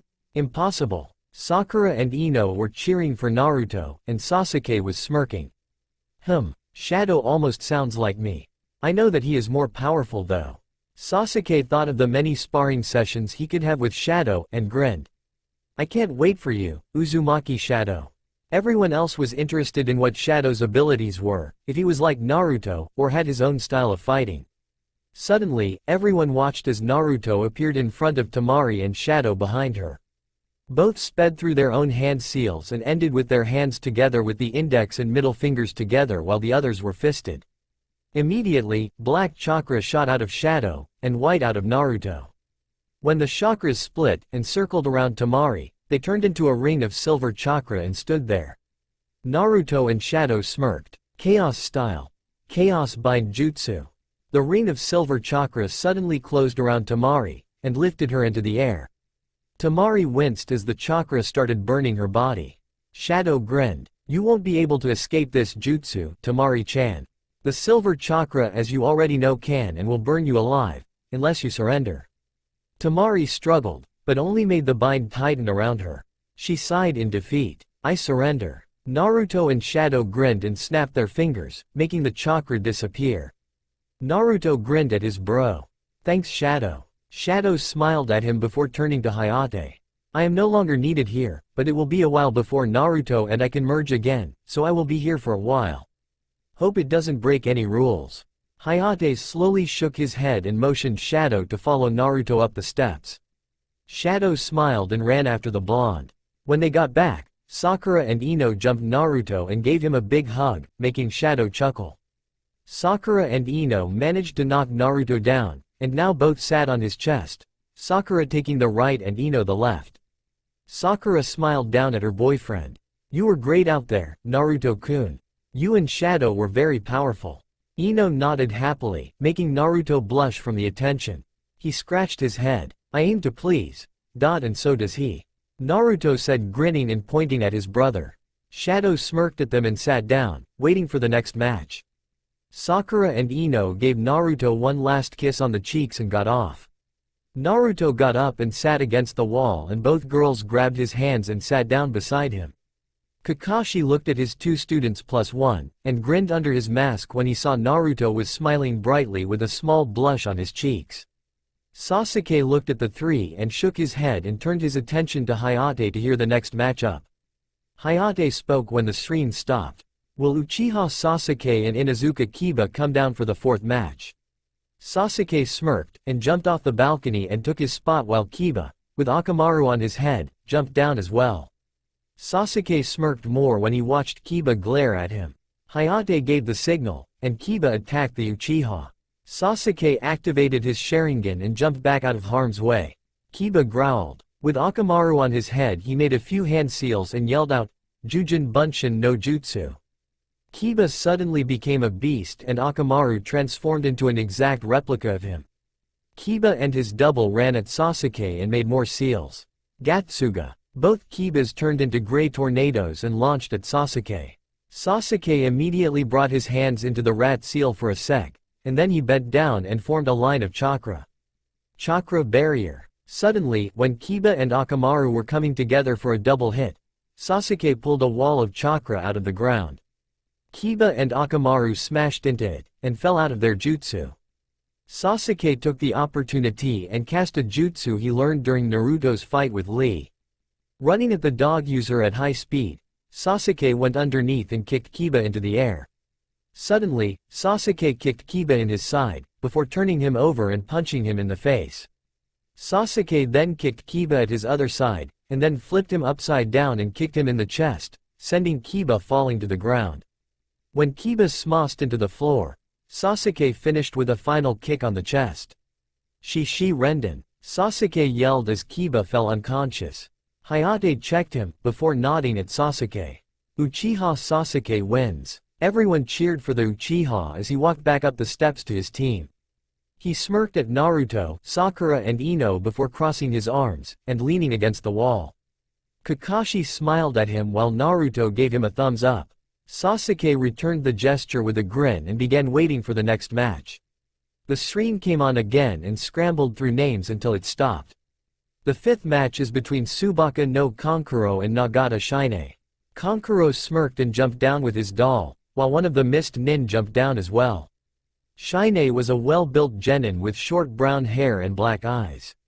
His attire consisted of his headband, which was tied around his forehead, a black vest with a dark blue shirt underneath, and dark green pants that were taped up at the bottom. Hayate coughed harshly. "Alright, begin." Kankuro smirked as the mist nin drew out a kunai and tried to slash him. The nin managed to slash his face, but was shocked when he found that blood wasn't coming out, but bits of wood fell to the floor. Suddenly, the Shine noticed that Kankuro was a puppet and frowned. "Where is he?" the nin thought when he suddenly found himself trapped. In a panic, he tried to break out, but the puppet had too tight a hold on him. Kankuro laughed. "You want to try getting out? It's useless, but try if you want to." Kankuro smirked once the struggling ninja stopped and growled. "I surrender," he said, and Kankuro made the puppet let go of Shine before walking to the stands. Hayate spoke. "Winner, Tsubaka no Kankuro." The sixth match lineup begins. Now. The screen ran through names until it stopped on 2. The sixth match will be. The next match will be Akamichi Choji vs Akumi Seto of the Hidden Mist Squad. Hayate called groaned as he walked down to the arena. The mist nin following beside him. Seto snickered at Choji. "So I have to fight a fatty like you? Hey, this will be a great warm-up." Choji instantly turned to him and growled. "I'm not fat jerk. That's it, I'm gonna kick your ass. Hayate signaled for the match to begin, and Choji instantly went through the seals for his clan jutsu. Ninja Art. Expansion no Jutsu. Choji immediately grew into a huge ball and smirked before sliding his head, arms, and legs in. Here I come, he said as he rolled towards the mist nin. Seto, who was very shocked by the jutsu, had no time to react as Choji rolled him over. Choji, once sure that his opponent was defeated, shrunk back to normal. "Huh, that's what you get for calling me fat," he yelled. Hayate declared Choji the winner and the chubby ninja walked back to his team. Naruto was wondering who was left to fight in the preliminaries. With Sakura attached to his right arm, and Ino attached to his left, he couldn't find a way to think straight. Naruto sighed softly. Man, I wonder who's left to fight. There's one mist ninja left, Hinata and Shino haven't gone yet, Shikamaru hasn't gone yet, and neither has Lee or that girl with the pink shirt. Man, there are a lot of people yet to fight. He glanced at his girlfriends. At least they fought already. I wouldn't know what to do if one of them had to fight Gaara. Suddenly, the screen came to life once more, and landed on two names. Hayate raised his hand. Will Nara Shikamaru and Hyuga Hinata report for the 7th match? Hinata nearly stumbled while making her way down and Shikamaru was muttering about how troublesome it is to fight a girl. Hinata bowed and got into her gentle fist style. Shikamaru merely yawned and put his hands in his pockets. Begin, Hayate shouted. Hinata immediately went on the offensive and tried to strike Shikamaru, but the lazy genius simply dodged every attempt. Finally, Hinata activated her Byakugan and tried again. Gentle fist style. And began attacking Shikamaru while circling around him. After 8 strikes, Hinata came around to Shikamaru's front and blasted him with her chakra. Shikamaru flew back and smashed into the wall. However, he got up and rubbed his neck. He went through a few seals before saying, Kagemane no Jutsu, and extending his shadow to Hinata. Hinata dodged the shadow only to land under the giant ram seal statue. Since there was shadow under there, Shikamaru easily reached Hinata and entrapped her. What a pain, Shikamaru said, dully rubbing the back of his head, making Hinata do the same. Shikamaru then opened his shuriken pouch and Hinata opened hers. Launching the shuriken at Hinata, Shikamaru bent backwards to avoid the one she threw, and watched Hinata slump to the ground after hitting the back of her head on the wall. Troublesome, Shikamaru said as he walked back up to the stands. Hayate checked Hinata. After noting that she was unconscious, he announced that Shikamaru was the winner, and called for the next match while medic Nins came in and carried Hinata back to her team. The screen came to life once more and scrolled through the available names. Will Rock Lee and Aburame Shino report for the 8th match? Hayate called and Lee jumped around yelling excitedly before running down. Shino calmly walked. All right, now I can prove my worth and move on to the finals, Lee said as he bounced around in excitement, making Shino raise an eyebrow at him. Don't think that you're going to win this so easily, he stated. The match begun and Lee ran at Shino and attempted to axe kick him, but Shino blocked the attack with a shield of bugs. Lee was surprised before trying to sweep Shino off his feet, but the bug user simply jumped into the air, avoiding the attack. Lee was getting more worked up and disappeared. Shino stood calmly and waited for another attack. He didn't even blink when he saw Lee appear in front of him in a crouched position. Lee attempted to kick him into the air, but Shino backflipped out of the way. Suddenly, Shino glanced at Lee. Do you know why you're going to lose this battle? Look around you. Lee did, and was shocked to find bugs everywhere. Some were already halfway up his leg as he tried to shake them off, but only succeeded in getting even more bugs on him. These bugs are known as Kikai and will suck your energy dry. Oh, and don't think about using your speed to get away. They stick to you like sandpaper, so you'll just be feeding more energy to them. Lee cursed softly before he looked up at his mentor. Guy-sensei, I will always protect my Nindo. To prove to everyone that even those who are not born into a great clan can still become a splendid ninja. Guy noticed the look, smirked and gave him a thumbs up. Lee nodded and began to concentrate. Suddenly, his hair went straight up as energy began gathering around him. The pupils in Lee's eyes dilated until his eyes were all white. However, he immediately went back to normal. Shocked once more, Lee tried to open his inner gates, but to no avail. Shino stared at him. You just wasted the last of your energy. I already know about how a ninja can unlock the 8 inner gates. The energy you needed to open a gate is sucked away by my bugs. Lee watched horrified as bugs covered Shino and he disappeared, only to appear behind him and deliver a swift chop to the back of the neck. Shino watched as Lee fell unconscious. Everyone in the stands were shocked as Guy cried for his prized student. Hayate coughed. Winner, Aburame Shino. Guy looked at Tenten with pleading eyes. Please Tenten, you must avenge the defeat of the team. Tenten nodded and walked down as the last mist nin walked down as well. The 9th and final match, Tenten against Akane, began. The mist nin was a girl who had black hair tied into a single bun on top of her head. Her skin was pale and her eyes were brown. She wore a blood-red t-shirt with a black vest with 2 pockets, and had gray shorts on and black shinobi sandals. Before Tenten could do anything, Akane raised her hand. I forfeit. I don't want to fight. Too bothersome. Hayate nodded and Tenten grew disappointed as he announced her the winner. I really wanted to fight someone. Oh well. Hayate announced that the preliminaries were finished and instructed those who won to stand in front of the Hokage. Sarutobi smiled as he looked at the 9 genins. Beginning from his left was Gaara, Sakura, Naruto, Sasuke, Kankuro, Choji, Shikamaru, Shino and Tenten. You 9 have done well to come this far in the Chunin exams. The finals will begin in 1 month. To determine the matches of the finals, one of you will be last and the one to win the 4th match of the first round will have to fight you after the match, unless one of you decide to quit now and see if you'll receive the promotion. Kankuro raised his hand. I watched these guys fight, so I don't really want to go on. The Hokage nodded understandingly. Very well, Sabaku no Kankuro, you are free to leave. Kankuro bowed, grabbed his puppet and walked out the door. Now that there are only 8 participants, the matchups are fair and just. For the pairings, we will have each of you select a number from that box over there. He pointed to a green box with a lid that had a hand-sized circle in the center. Do not look into the box as you pick a number. Ibiki will come to you, so stay where you are. Ibiki walked up to Tenten and she selected a number. Then Shino, Shikamaru, Choji, Sasuke, Naruto, Sakura, and Gaara. The Hokage nodded. Now tell me what number you have starting with Tenten. I have 5. Tenten said. 7, said Shino. 3, said Shikamaru. 2, said Choji. 8, Sasuke said. 6, said Naruto. 1, Sakura said. 4, said Gaara. Hayate wrote down the names on the numbers on the matchboard. First match is Haruno Sakura vs Akamichi Choji. Second match is Nara Shikamaru vs Sabaku no Gaara.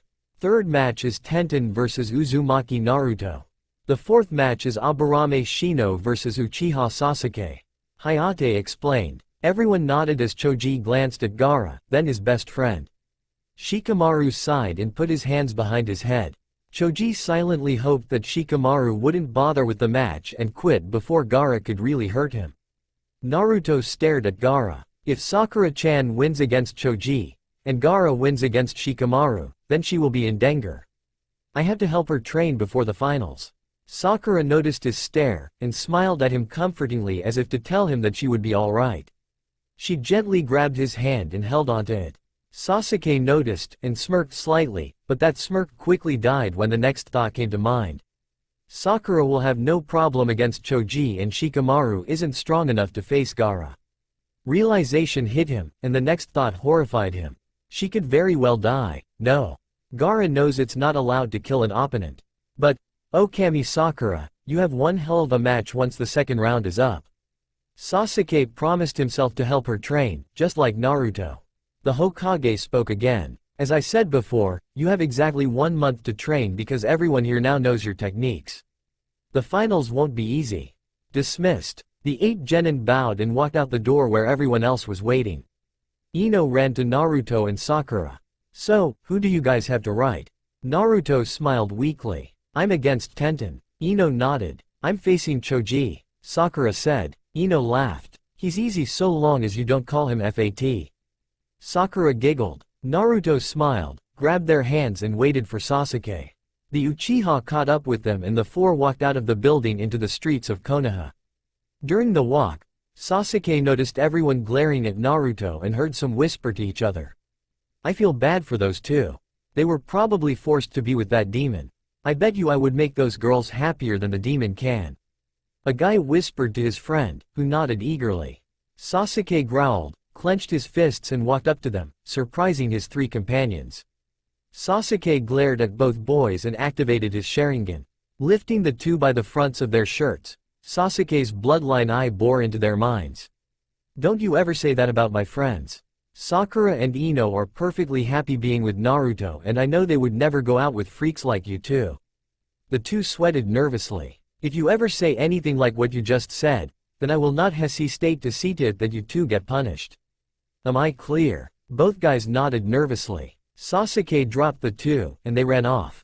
He suddenly snapped around and glared at the other villagers. That goes for the rest of you.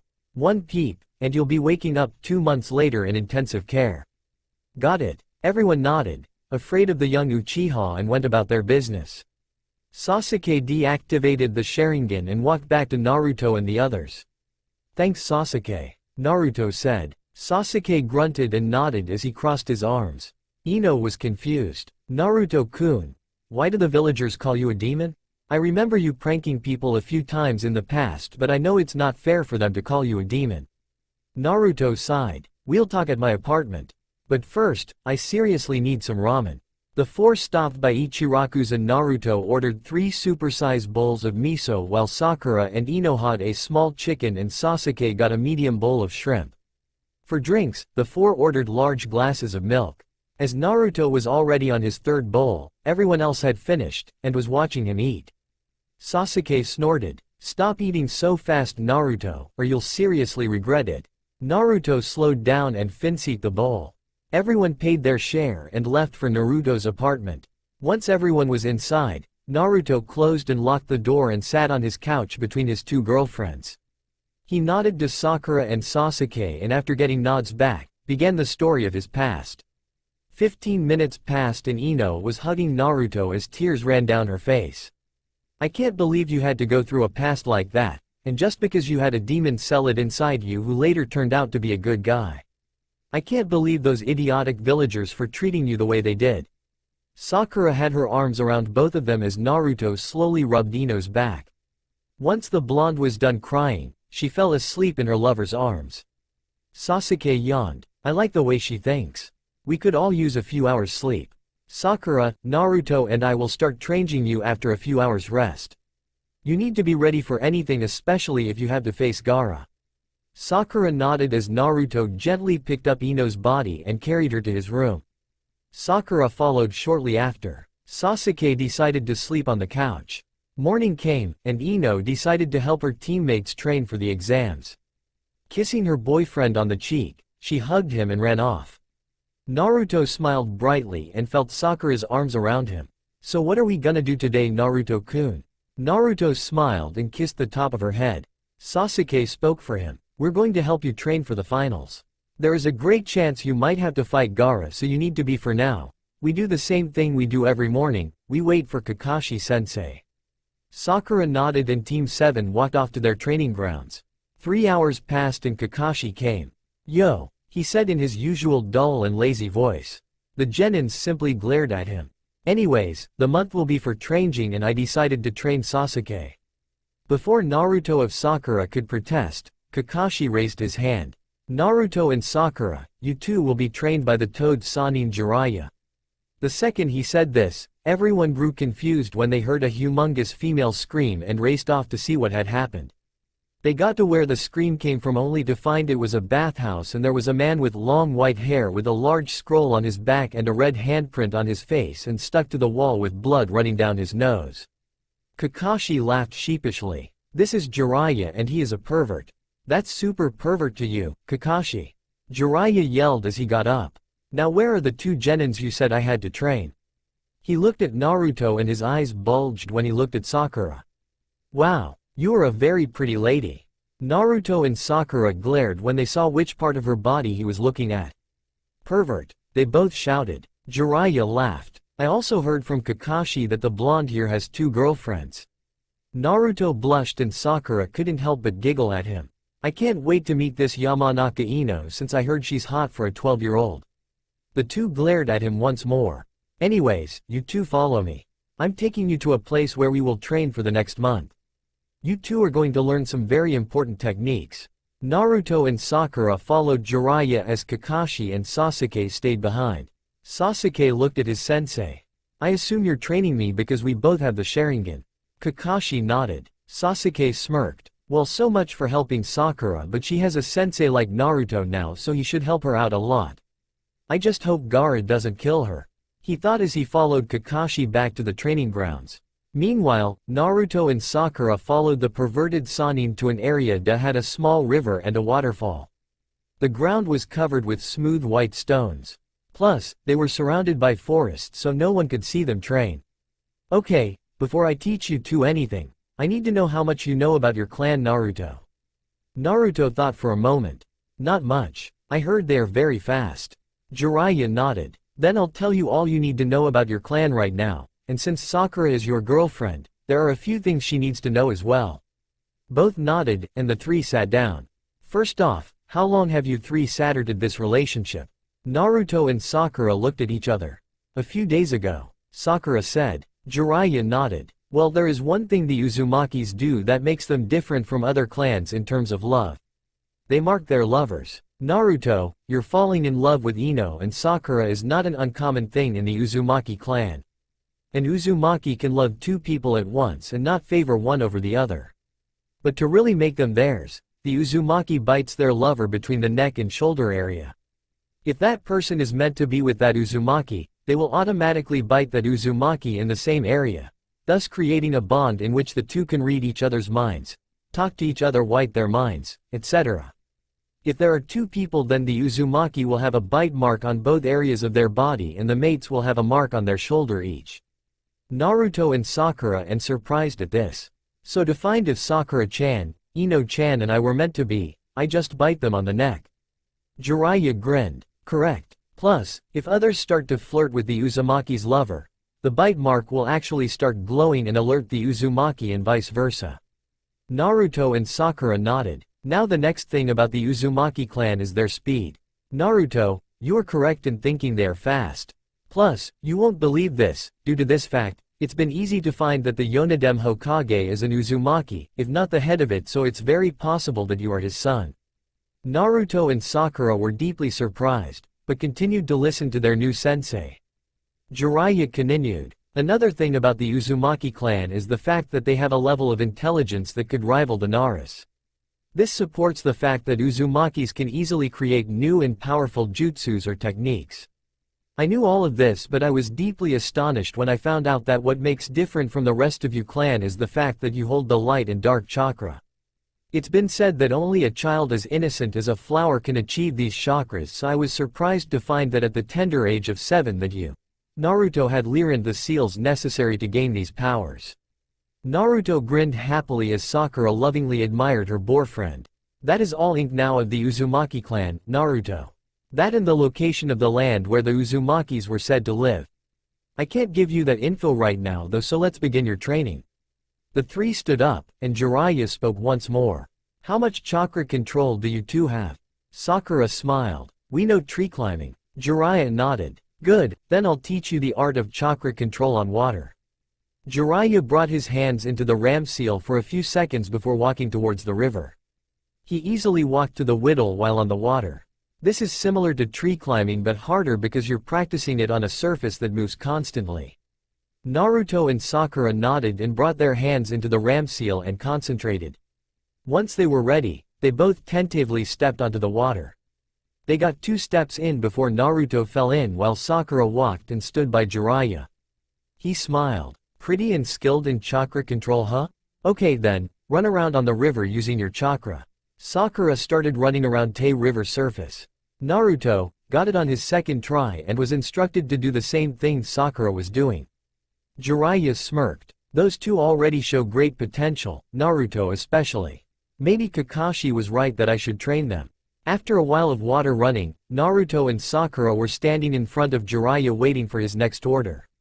Alright. You two have showed me some amazing chakra control out there, so I'm going to teach you two a new jutsu. Jiraiya bit his thumb, went through a few hand seals, slammed his palm on the ground and shouted, Kachiyose no jutsu. A huge orange toad appeared and Jiraiya hopped on top of it. Unfortunately Sakura, since you have little amounts of chakra, I am afraid you can't learn the jutsu as of now. However, he said noticing her depressed look, I can show you a way to gain more chakra. Naruto raised his hand. I already have an idea, Arrow Sennin. Jiraiya glared at him. What did you call me, brat? Naruto smirked and crossed his arms. Arrow Sennin, the name suits ya perfectly. Sakura giggled at his antics. Jiraiya growled, alright wise guy, what is this plan of yours? Naruto grinned. Taking a kunai and cutting the palm of his right hand, Naruto motioned for Sakura to give him her arm. When she did, Naruto cut the palm of her right hand as well and gently pressed his hand against hers. Sakura gasped as she felt a new wave of chakra enter her body and greatly increase her reserves. Chakra is part of us, in our blood. Sakura and Jiraiya nodded shocked. So if you give some of your blood to another, then a path will open in which one's chakra will enter another, greatly increasing their chakra capacity. After a while, Naruto put his hand down. Now Sakura-chan has enough chakra to use the Kuchiyose no Jutsu 3 times. Sakura smiled at him and Jiraiya nodded dumbly. Okay then Sakura, I guess I'll teach you the technique as well. Sakura nodded. Now, you both know the seals for the jutsu, right? Both genins nodded. Jiraiya grinned. Good, and don't forget to use your blood to use the summon. Every summon requires using blood. Both nodded again, and Jiraiya took out 2 scrolls. Just recently I found the summoning scroll for foxes, so I'm giving it to you, Naruto. Sakura, if you want to, you can sign the frog contract. Both opened the scrolls, and signed their names in blood. Naruto bit his thumb, went through some seals, the same as Jiraiya and shouted, Kuchiyose no Jutsu. To everyone's surprise, the summon rose Naruto high into the sky, before appearing. Everyone's eyes widened when they noticed that Naruto was sitting on the head of the Kyuubi. I just hope the villagers don't see this. Naruto mumbled. Kyuubi yawned before shaking his head, making the blonde fall onto his nose. So, you now can summon foxes, Naruto nodded. Kyuubi laughed. Good, I can't wait to get back at that damn snake. Kyuubi poofed away, but not before setting his container on the ground. Naruto grinned and rubbed the back of his head when he noticed Jiraiya and Sakura's stares. Sakura grew determined when she watched her lover unleash the 9-tailed fox. If Naruto-kun can do it, then I can too. Biting her thumb and going through the same seals, surprise fell on Jiraiya and Naruto's faces when she found herself on top of the chief toad, Gamabunta. Wow, I did it, Sakura thought happily. And on my first try too. This is awesome. Gamabunta suddenly yelled, nearly knocking the pink-haired Kunoichi off. What do you want now, Jiraiya? Sakura grew angry. He didn't summon you. I did. And the name's Haruno Sakura. Gamabunta blinked before his eyes drifted upwards to find Sakura sitting there glaring at him. You? A Kunoichi? Don't make me laugh, girl. No Kunoichi except Tsunade had enough chakra to summon me. Naruto was pissed off now. Hey jerk. That's my girlfriend and she is not weak. Gamabunta looked at him then at Sakura. Alright. Let's assume that you did summon me. How did you get enough chakra to perform such a feat?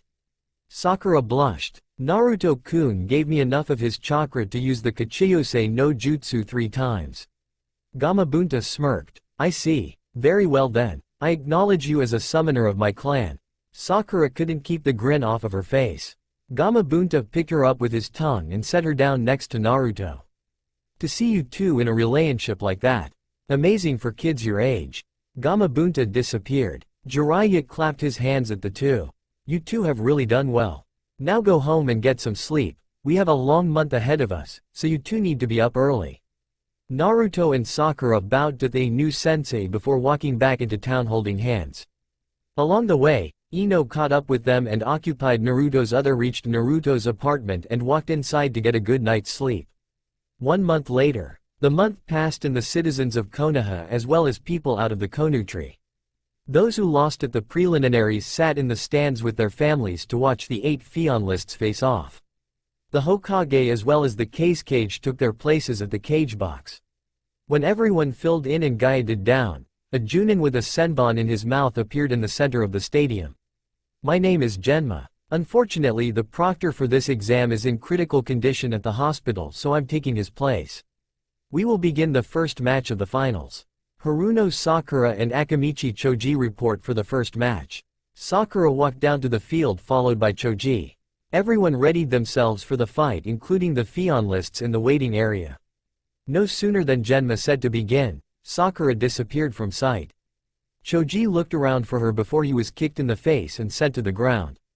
Choji growled and got up. "You're going down, Pinky." Forming his hands into seals, Choji shouted, "Expansion no jutsu." Grew into a huge ball. "Meat tank no jutsu." Choji rolled at Sakura, who dodged. "That's right, big guy. Just keep wasting your chakra." Suddenly, Choji tried to roll onto her, but Sakura jumped out of the way again, making Choji roll into a wall. Sakura landed and went through some hand seals. Bunshin no jutsu. Two clones appeared beside her and all three ran in different directions. Choji, confused, rolled after one. Running it over, he looked back to notice it was just a clone as it disappeared. Sakura jumped at him from atop a tree in the arena and went through some seals. Suddenly, she called out, "Kaiden Gukaku no Jutsu," and launched a giant fireball at Choji, who, due to his size at the time, couldn't get away. The smoke cleared and Choji laid unconscious on the ground. Genma raised his hand to Sakura. "The winner is Haruno Sakura." Everyone erupted into cheers and Sakura walked up to the waiting area where the other genin were. Naruto smiled and kissed her on the cheek, making her blush as she occupied the spot next to him. Genma raised his hand. Next match is Nara Shikamaru vs Tsubaka no Gaara. Shikamaru sighed as Gaara used his sand to warp to the field. Shikamaru raised his hand to forfeit, but was stopped when Naruto slapped him on the back. "Good luck out there, Shikamaru." Naruto pushed Shikamaru over the railing just as he muttered how troublesome Naruto is. Shikamaru landed on the ground back first and stared at the sky. "I envy those clouds," Shikamaru thought as the audience booed and started throwing things at him. He slowly got up and walked to the middle of the field until he was a short distance from Gaara. Genma looked at them. "You two ready? Then begin." Shikamaru immediately jumped away and hid in the shadows of the field while Gaara sent his sand after him. Shikamaru sighed and jumped away from a cloud of sand. "I already got the perfect plan in mind, but it'll probably waste my chakra. Oh hell, I like living. It would be too troublesome to win anyway." Shikamaru waited until Gaara's sand was a few feet away before forming the rat seal. Kagemane no Jutsu. Shikamaru's shadow reached out and attached itself to Gaara's sand. What amazed everyone was the fact that the sand stopped and Gaara was now mimicking Shikamaru's movements. The two stepped forward. "Just as I thought. He's already breaking my control." Shikamaru raised his hand, making Gaara lift his. "I forfeit. It wouldn't be too long from now and Gaara would break free of my technique and kick my ass." Genma raised his hand as everyone's sweat dropped. "The winner is Tsubaka no Gaara." Gaara glared at him and walked up back to the waiting area.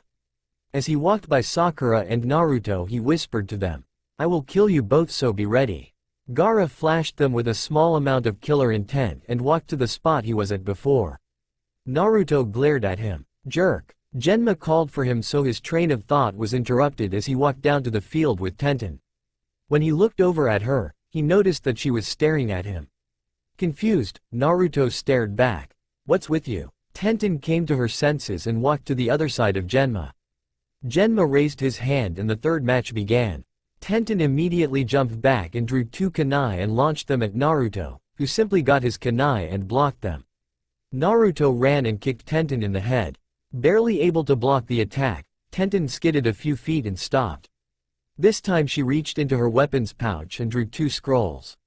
Leaping into the air, Tenten opened both scrolls and shouted, "Rising Twin Dragons," and tens of hundreds of kunai and shuriken came out and flew at Naruto. However, the blonde was simply just standing there. Sakura and Ino were worried for their boyfriend. "Naruto, you idiot, get out of the way," Sakura shouted. Too late. The kunai and shuriken completely covered the area Naruto was in. Silence reigned for a few moments before the kunai and shuriken started falling off of something. Tenten gasped as she saw Naruto protected by a dome of chakra. Naruto grinned. "Blue shield. Requires no hand seals. Bekwase, you're using your chakra as a shield." Very handy in a tough situation like the one you put me in. Suddenly, Naruto got down on all fours. Now it's time for one of my favorites. Speed/Cyclone. Naruto launched forward at an amazing rate and smashed into Tenten, sending her flying into the air. Naruto then ran even faster in a circle underneath her and disappeared when he formed a cyclone which rose up, encasing Tenten inside. Suddenly, the Kunoichi gasped in pain as kunai and shuriken zipped by her, leaving small scratches on her body. This attack lasted a moment and Tenten popped out of the top, with Naruto right in front of her. Naruto clenched his hands together and hammered Tenten into the ground.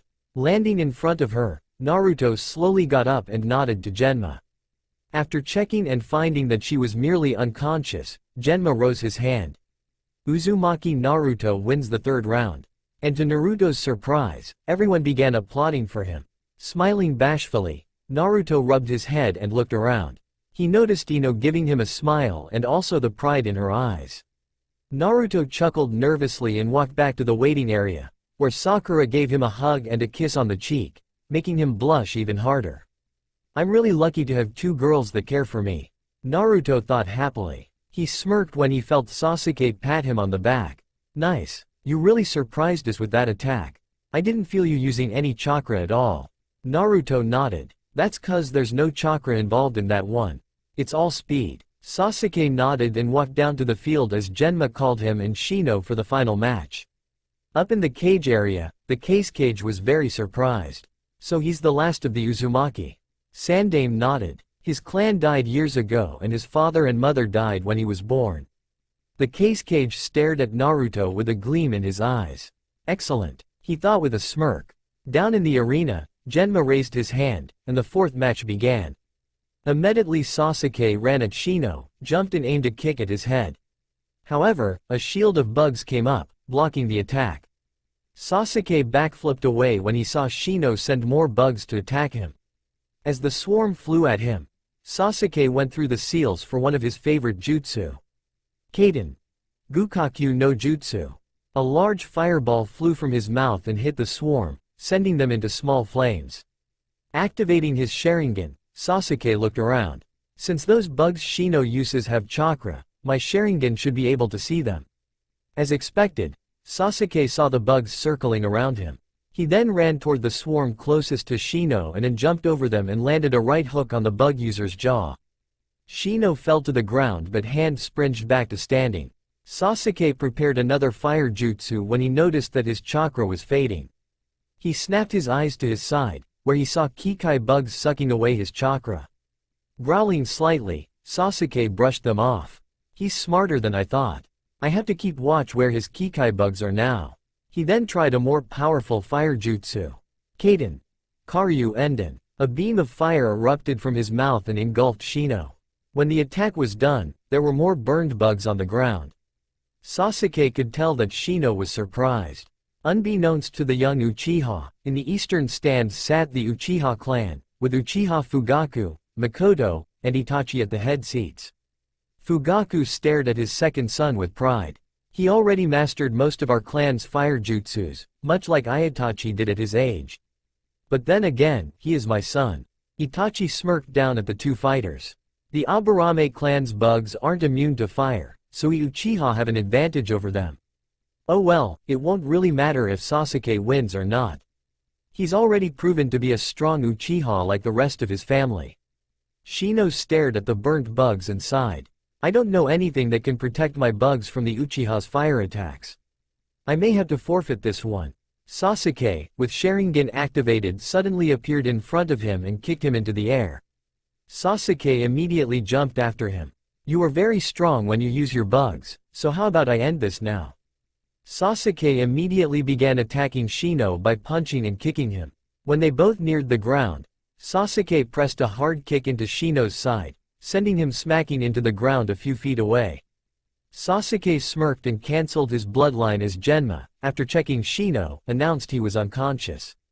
Sasuke calmly stuffed his hands into his pockets and walked back to where Naruto and the others were. Genma raised his hand. That concludes the first round of battles for the day. Since it is nearing dusk, the next round will begin tomorrow. The next round will be consisted of 2 matches. The first will be between Haruno Sakura and Sabaku no Gaara, and Uzumaki Naruto against Uchiha Sasuke. That is all. Everyone began filing out of the arena, excited about the matches. Meanwhile, Ino ran up to the entrance of the waiting area and waited. As soon as she saw a ball of blonde come down the stairs, she pounced on Naruto, driving them both into the ground. Congratulations on your match, Naruto-kun. You were amazing. Naruto blushed as Sasuke and Sakura laughed at the two. After getting up and heading out of the arena, the trio bid goodbye to Sasuke as he walked toward the Uchiha district. As the three walked through Konoha, Naruto noticed Sakura and Ino pouting at him. He turned to them. "What's up? You two look like you want to ask me something." The two girls looked at each other, before both decided to speak in unison. "Can we spend the night with you?"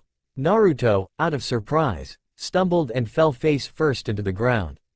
After getting up, he stared at the two with wide eyes. "Sure, but what about your folks? Won't they be worried?" Ino answered this one. "I was hoping for us to walk by there and ask." Sakura smiled. "I asked my parents before the finals started and they said yes." Naruto nodded, eyes shut and hands folded behind his head. "Alright, I don't see any harm in walking by your house, Ino-chan."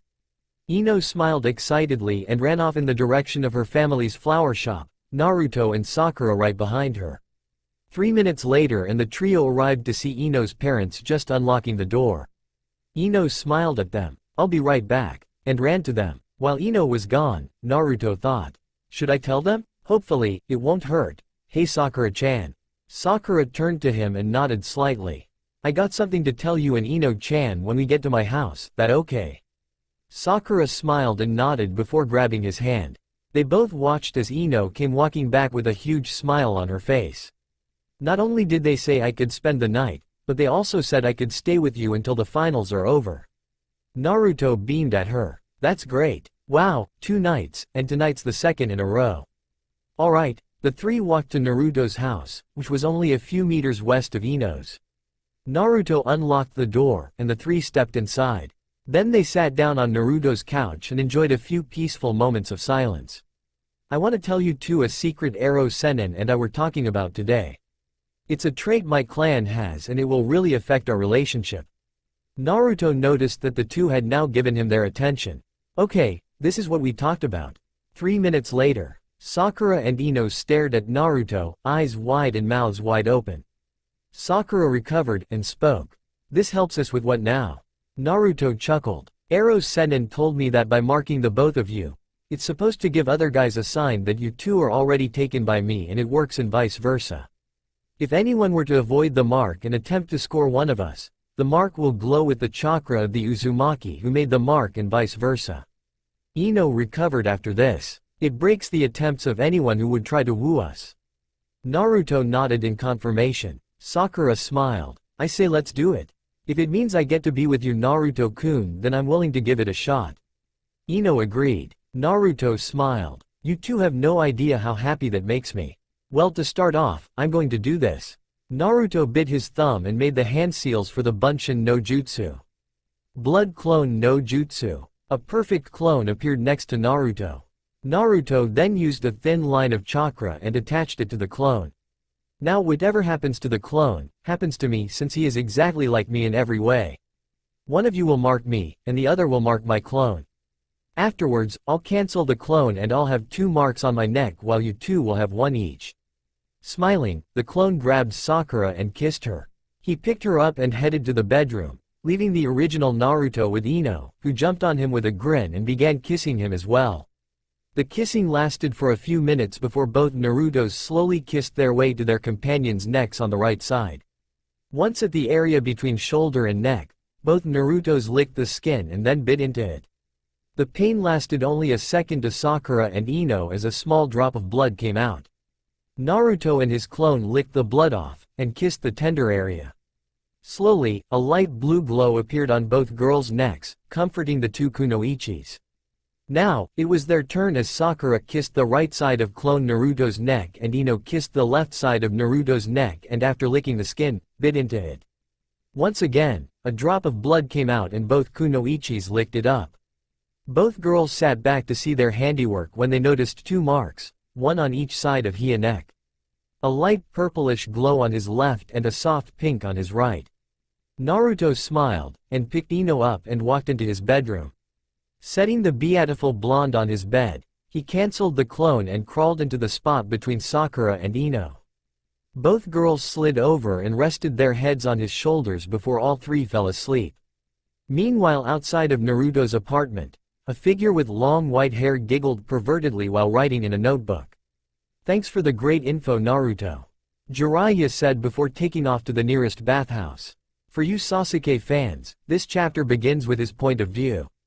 Unfortunately, my brain is overloaded with stress right now, so I can't get into the fights until next chapter. Plus, I don't know the Hidden Leaf's geography, so I'm just guessing where the places are. Another by the by, my new email is 'cause Yahoo's fucked up my email. Uchiha Sasuke was a more than an average 12-year-old genin. Born into a clan that was the most powerful of the village hidden in the leaves, he was a prodigy with a very powerful bloodline, the Sharingan. Sasuke was also the crush of almost every girl in the village. However, his brother, Itachi, was more popular than him, making Sasuke a very serious young ninja who spent almost all his free time training to beat his older sibling. Sasuke woke on this particular morning with a groan when his dream world was interrupted by the sun's bright rays. Sasuke groggily got up and walked to the kitchen to eat some breakfast before some last-minute training before his fight with Naruto. Sasuke was also worried about Sakura's fight with Gaara. Would he severely hurt her? Would Kei kill her? Was she even strong enough to face him? Sasuke pondered these dark thoughts as he made some eggs with toast and a tall glass of milk. I hope she'll be alright fighting Gaara, he thought bitterly. Having finished his meal, Sasuke walked to the Uchiha training grounds and began practicing his taijutsu. Meanwhile, in a building in the center of Konoha, Gaara stood against the wall of his room and was deep in thought. I hope that pink-haired girl can put up a good fight. I don't want to kill her too early. It wouldn't be fun that way. At that thought, a cruel smirk appeared on his face. And hopefully I will piss her blonde boyfriend Uzumaki enough that by the time we fight, he will be more of a challenge. Gaara's thoughts were interrupted as Baki appeared next to him. You know what to do, Gaara. Save your transformation for when we start the war against the Hidden Leaf. Gaara snorted and glared at his sensei. Don't tell me what to do, Baki. Baki sighed and disappeared.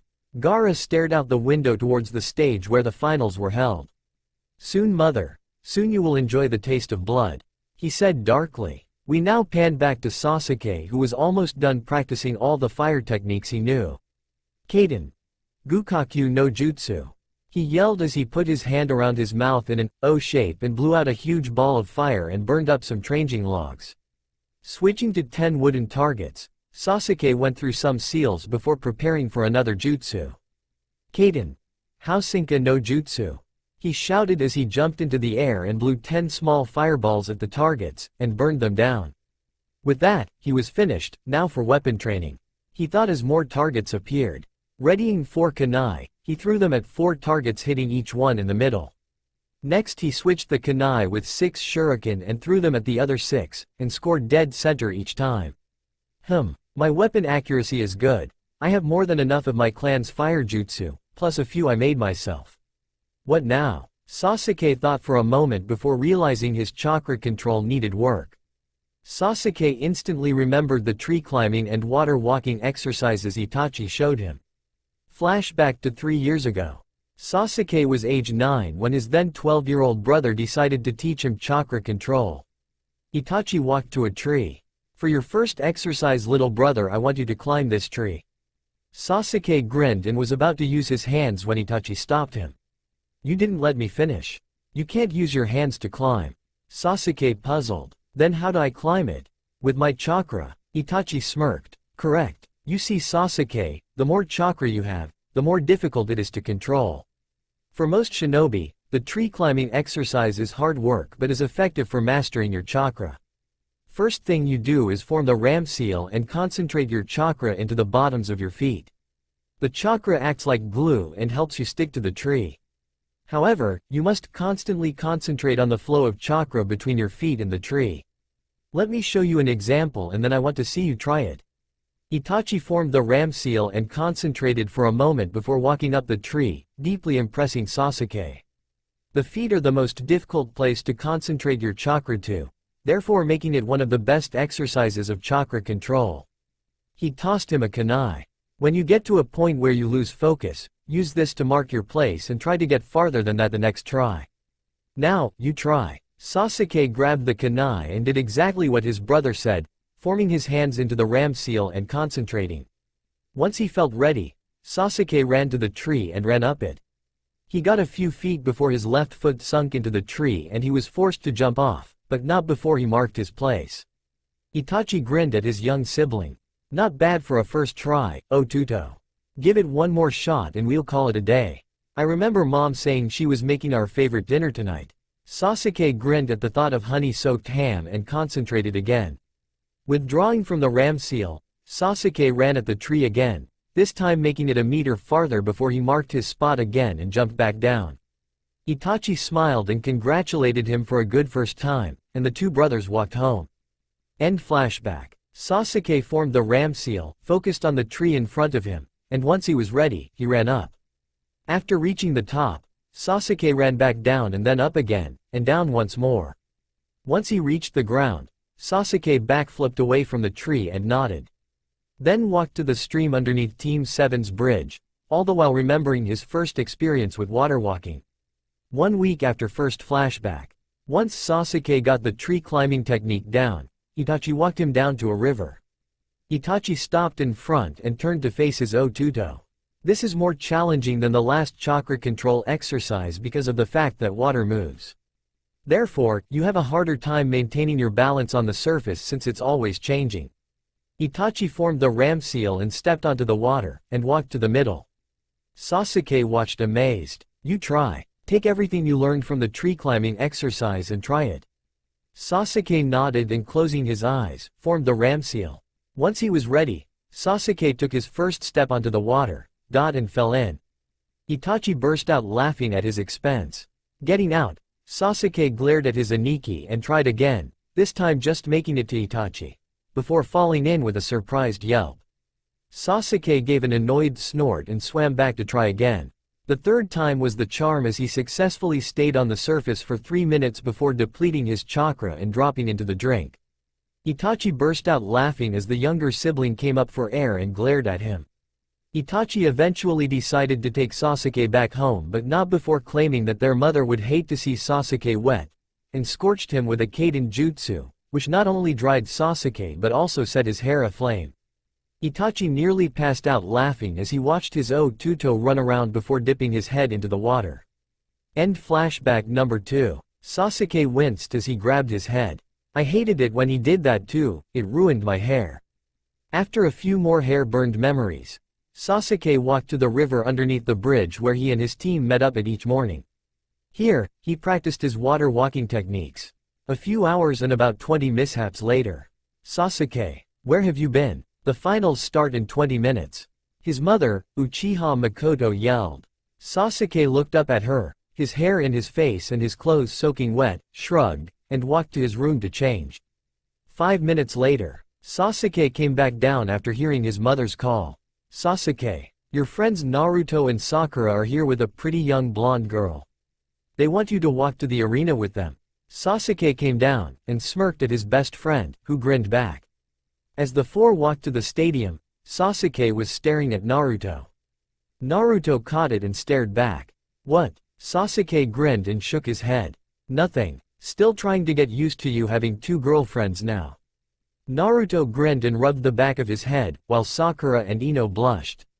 The four continued to walk in silence, now entering the forest around the arena until Naruto noticed Sasuke was walking into a hazard. Sasuke, watch out, or you'll hit that. Crash. Sasuke slumped to the ground with an angry welt appearing on his head. Tree branch. Naruto finished as Sasuke groaned. Sasuke glowered up at him. Thanks for not telling me sooner, Dobi. Naruto grinned. Sorry, just thought you would have seen it coming.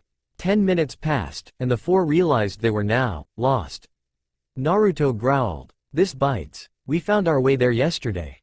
Why today? Because we never walked through the forest to get there. Sakura said. Sasuke glanced around. Wonderful, we're lost. We're gonna be late, and everyone will laugh at us. Ino looked up at the sky before she set her eyes on the Hokage monument. She looked around in confusion, realizing they were now right in front of the mountain. Since when did we get here? She asked the three. They shrugged confusedly. Suddenly, they heard an angry snort.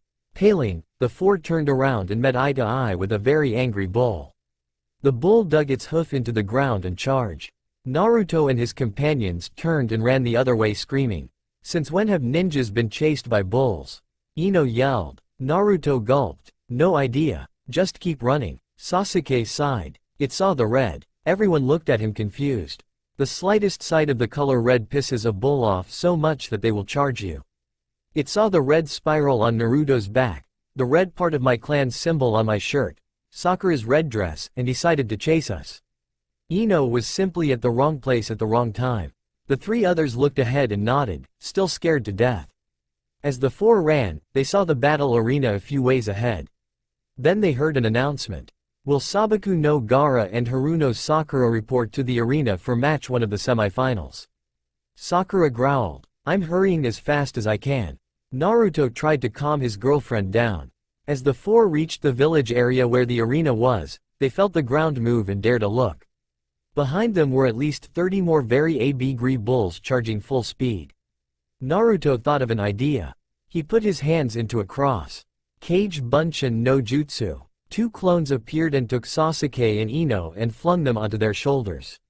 Naruto grabbed Sakura and did the same. The 3 Narutos leapt into the air, and the second they landed, they took off at a very fast pace and raced for the arena.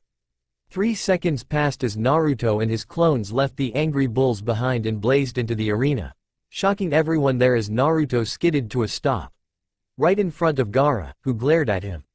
Uzumaki Naruto. I've seen you before, in the Chunin exams, fighting my sister. No wonder they call you the speed demon of the hidden leaf. Naruto stared up at him.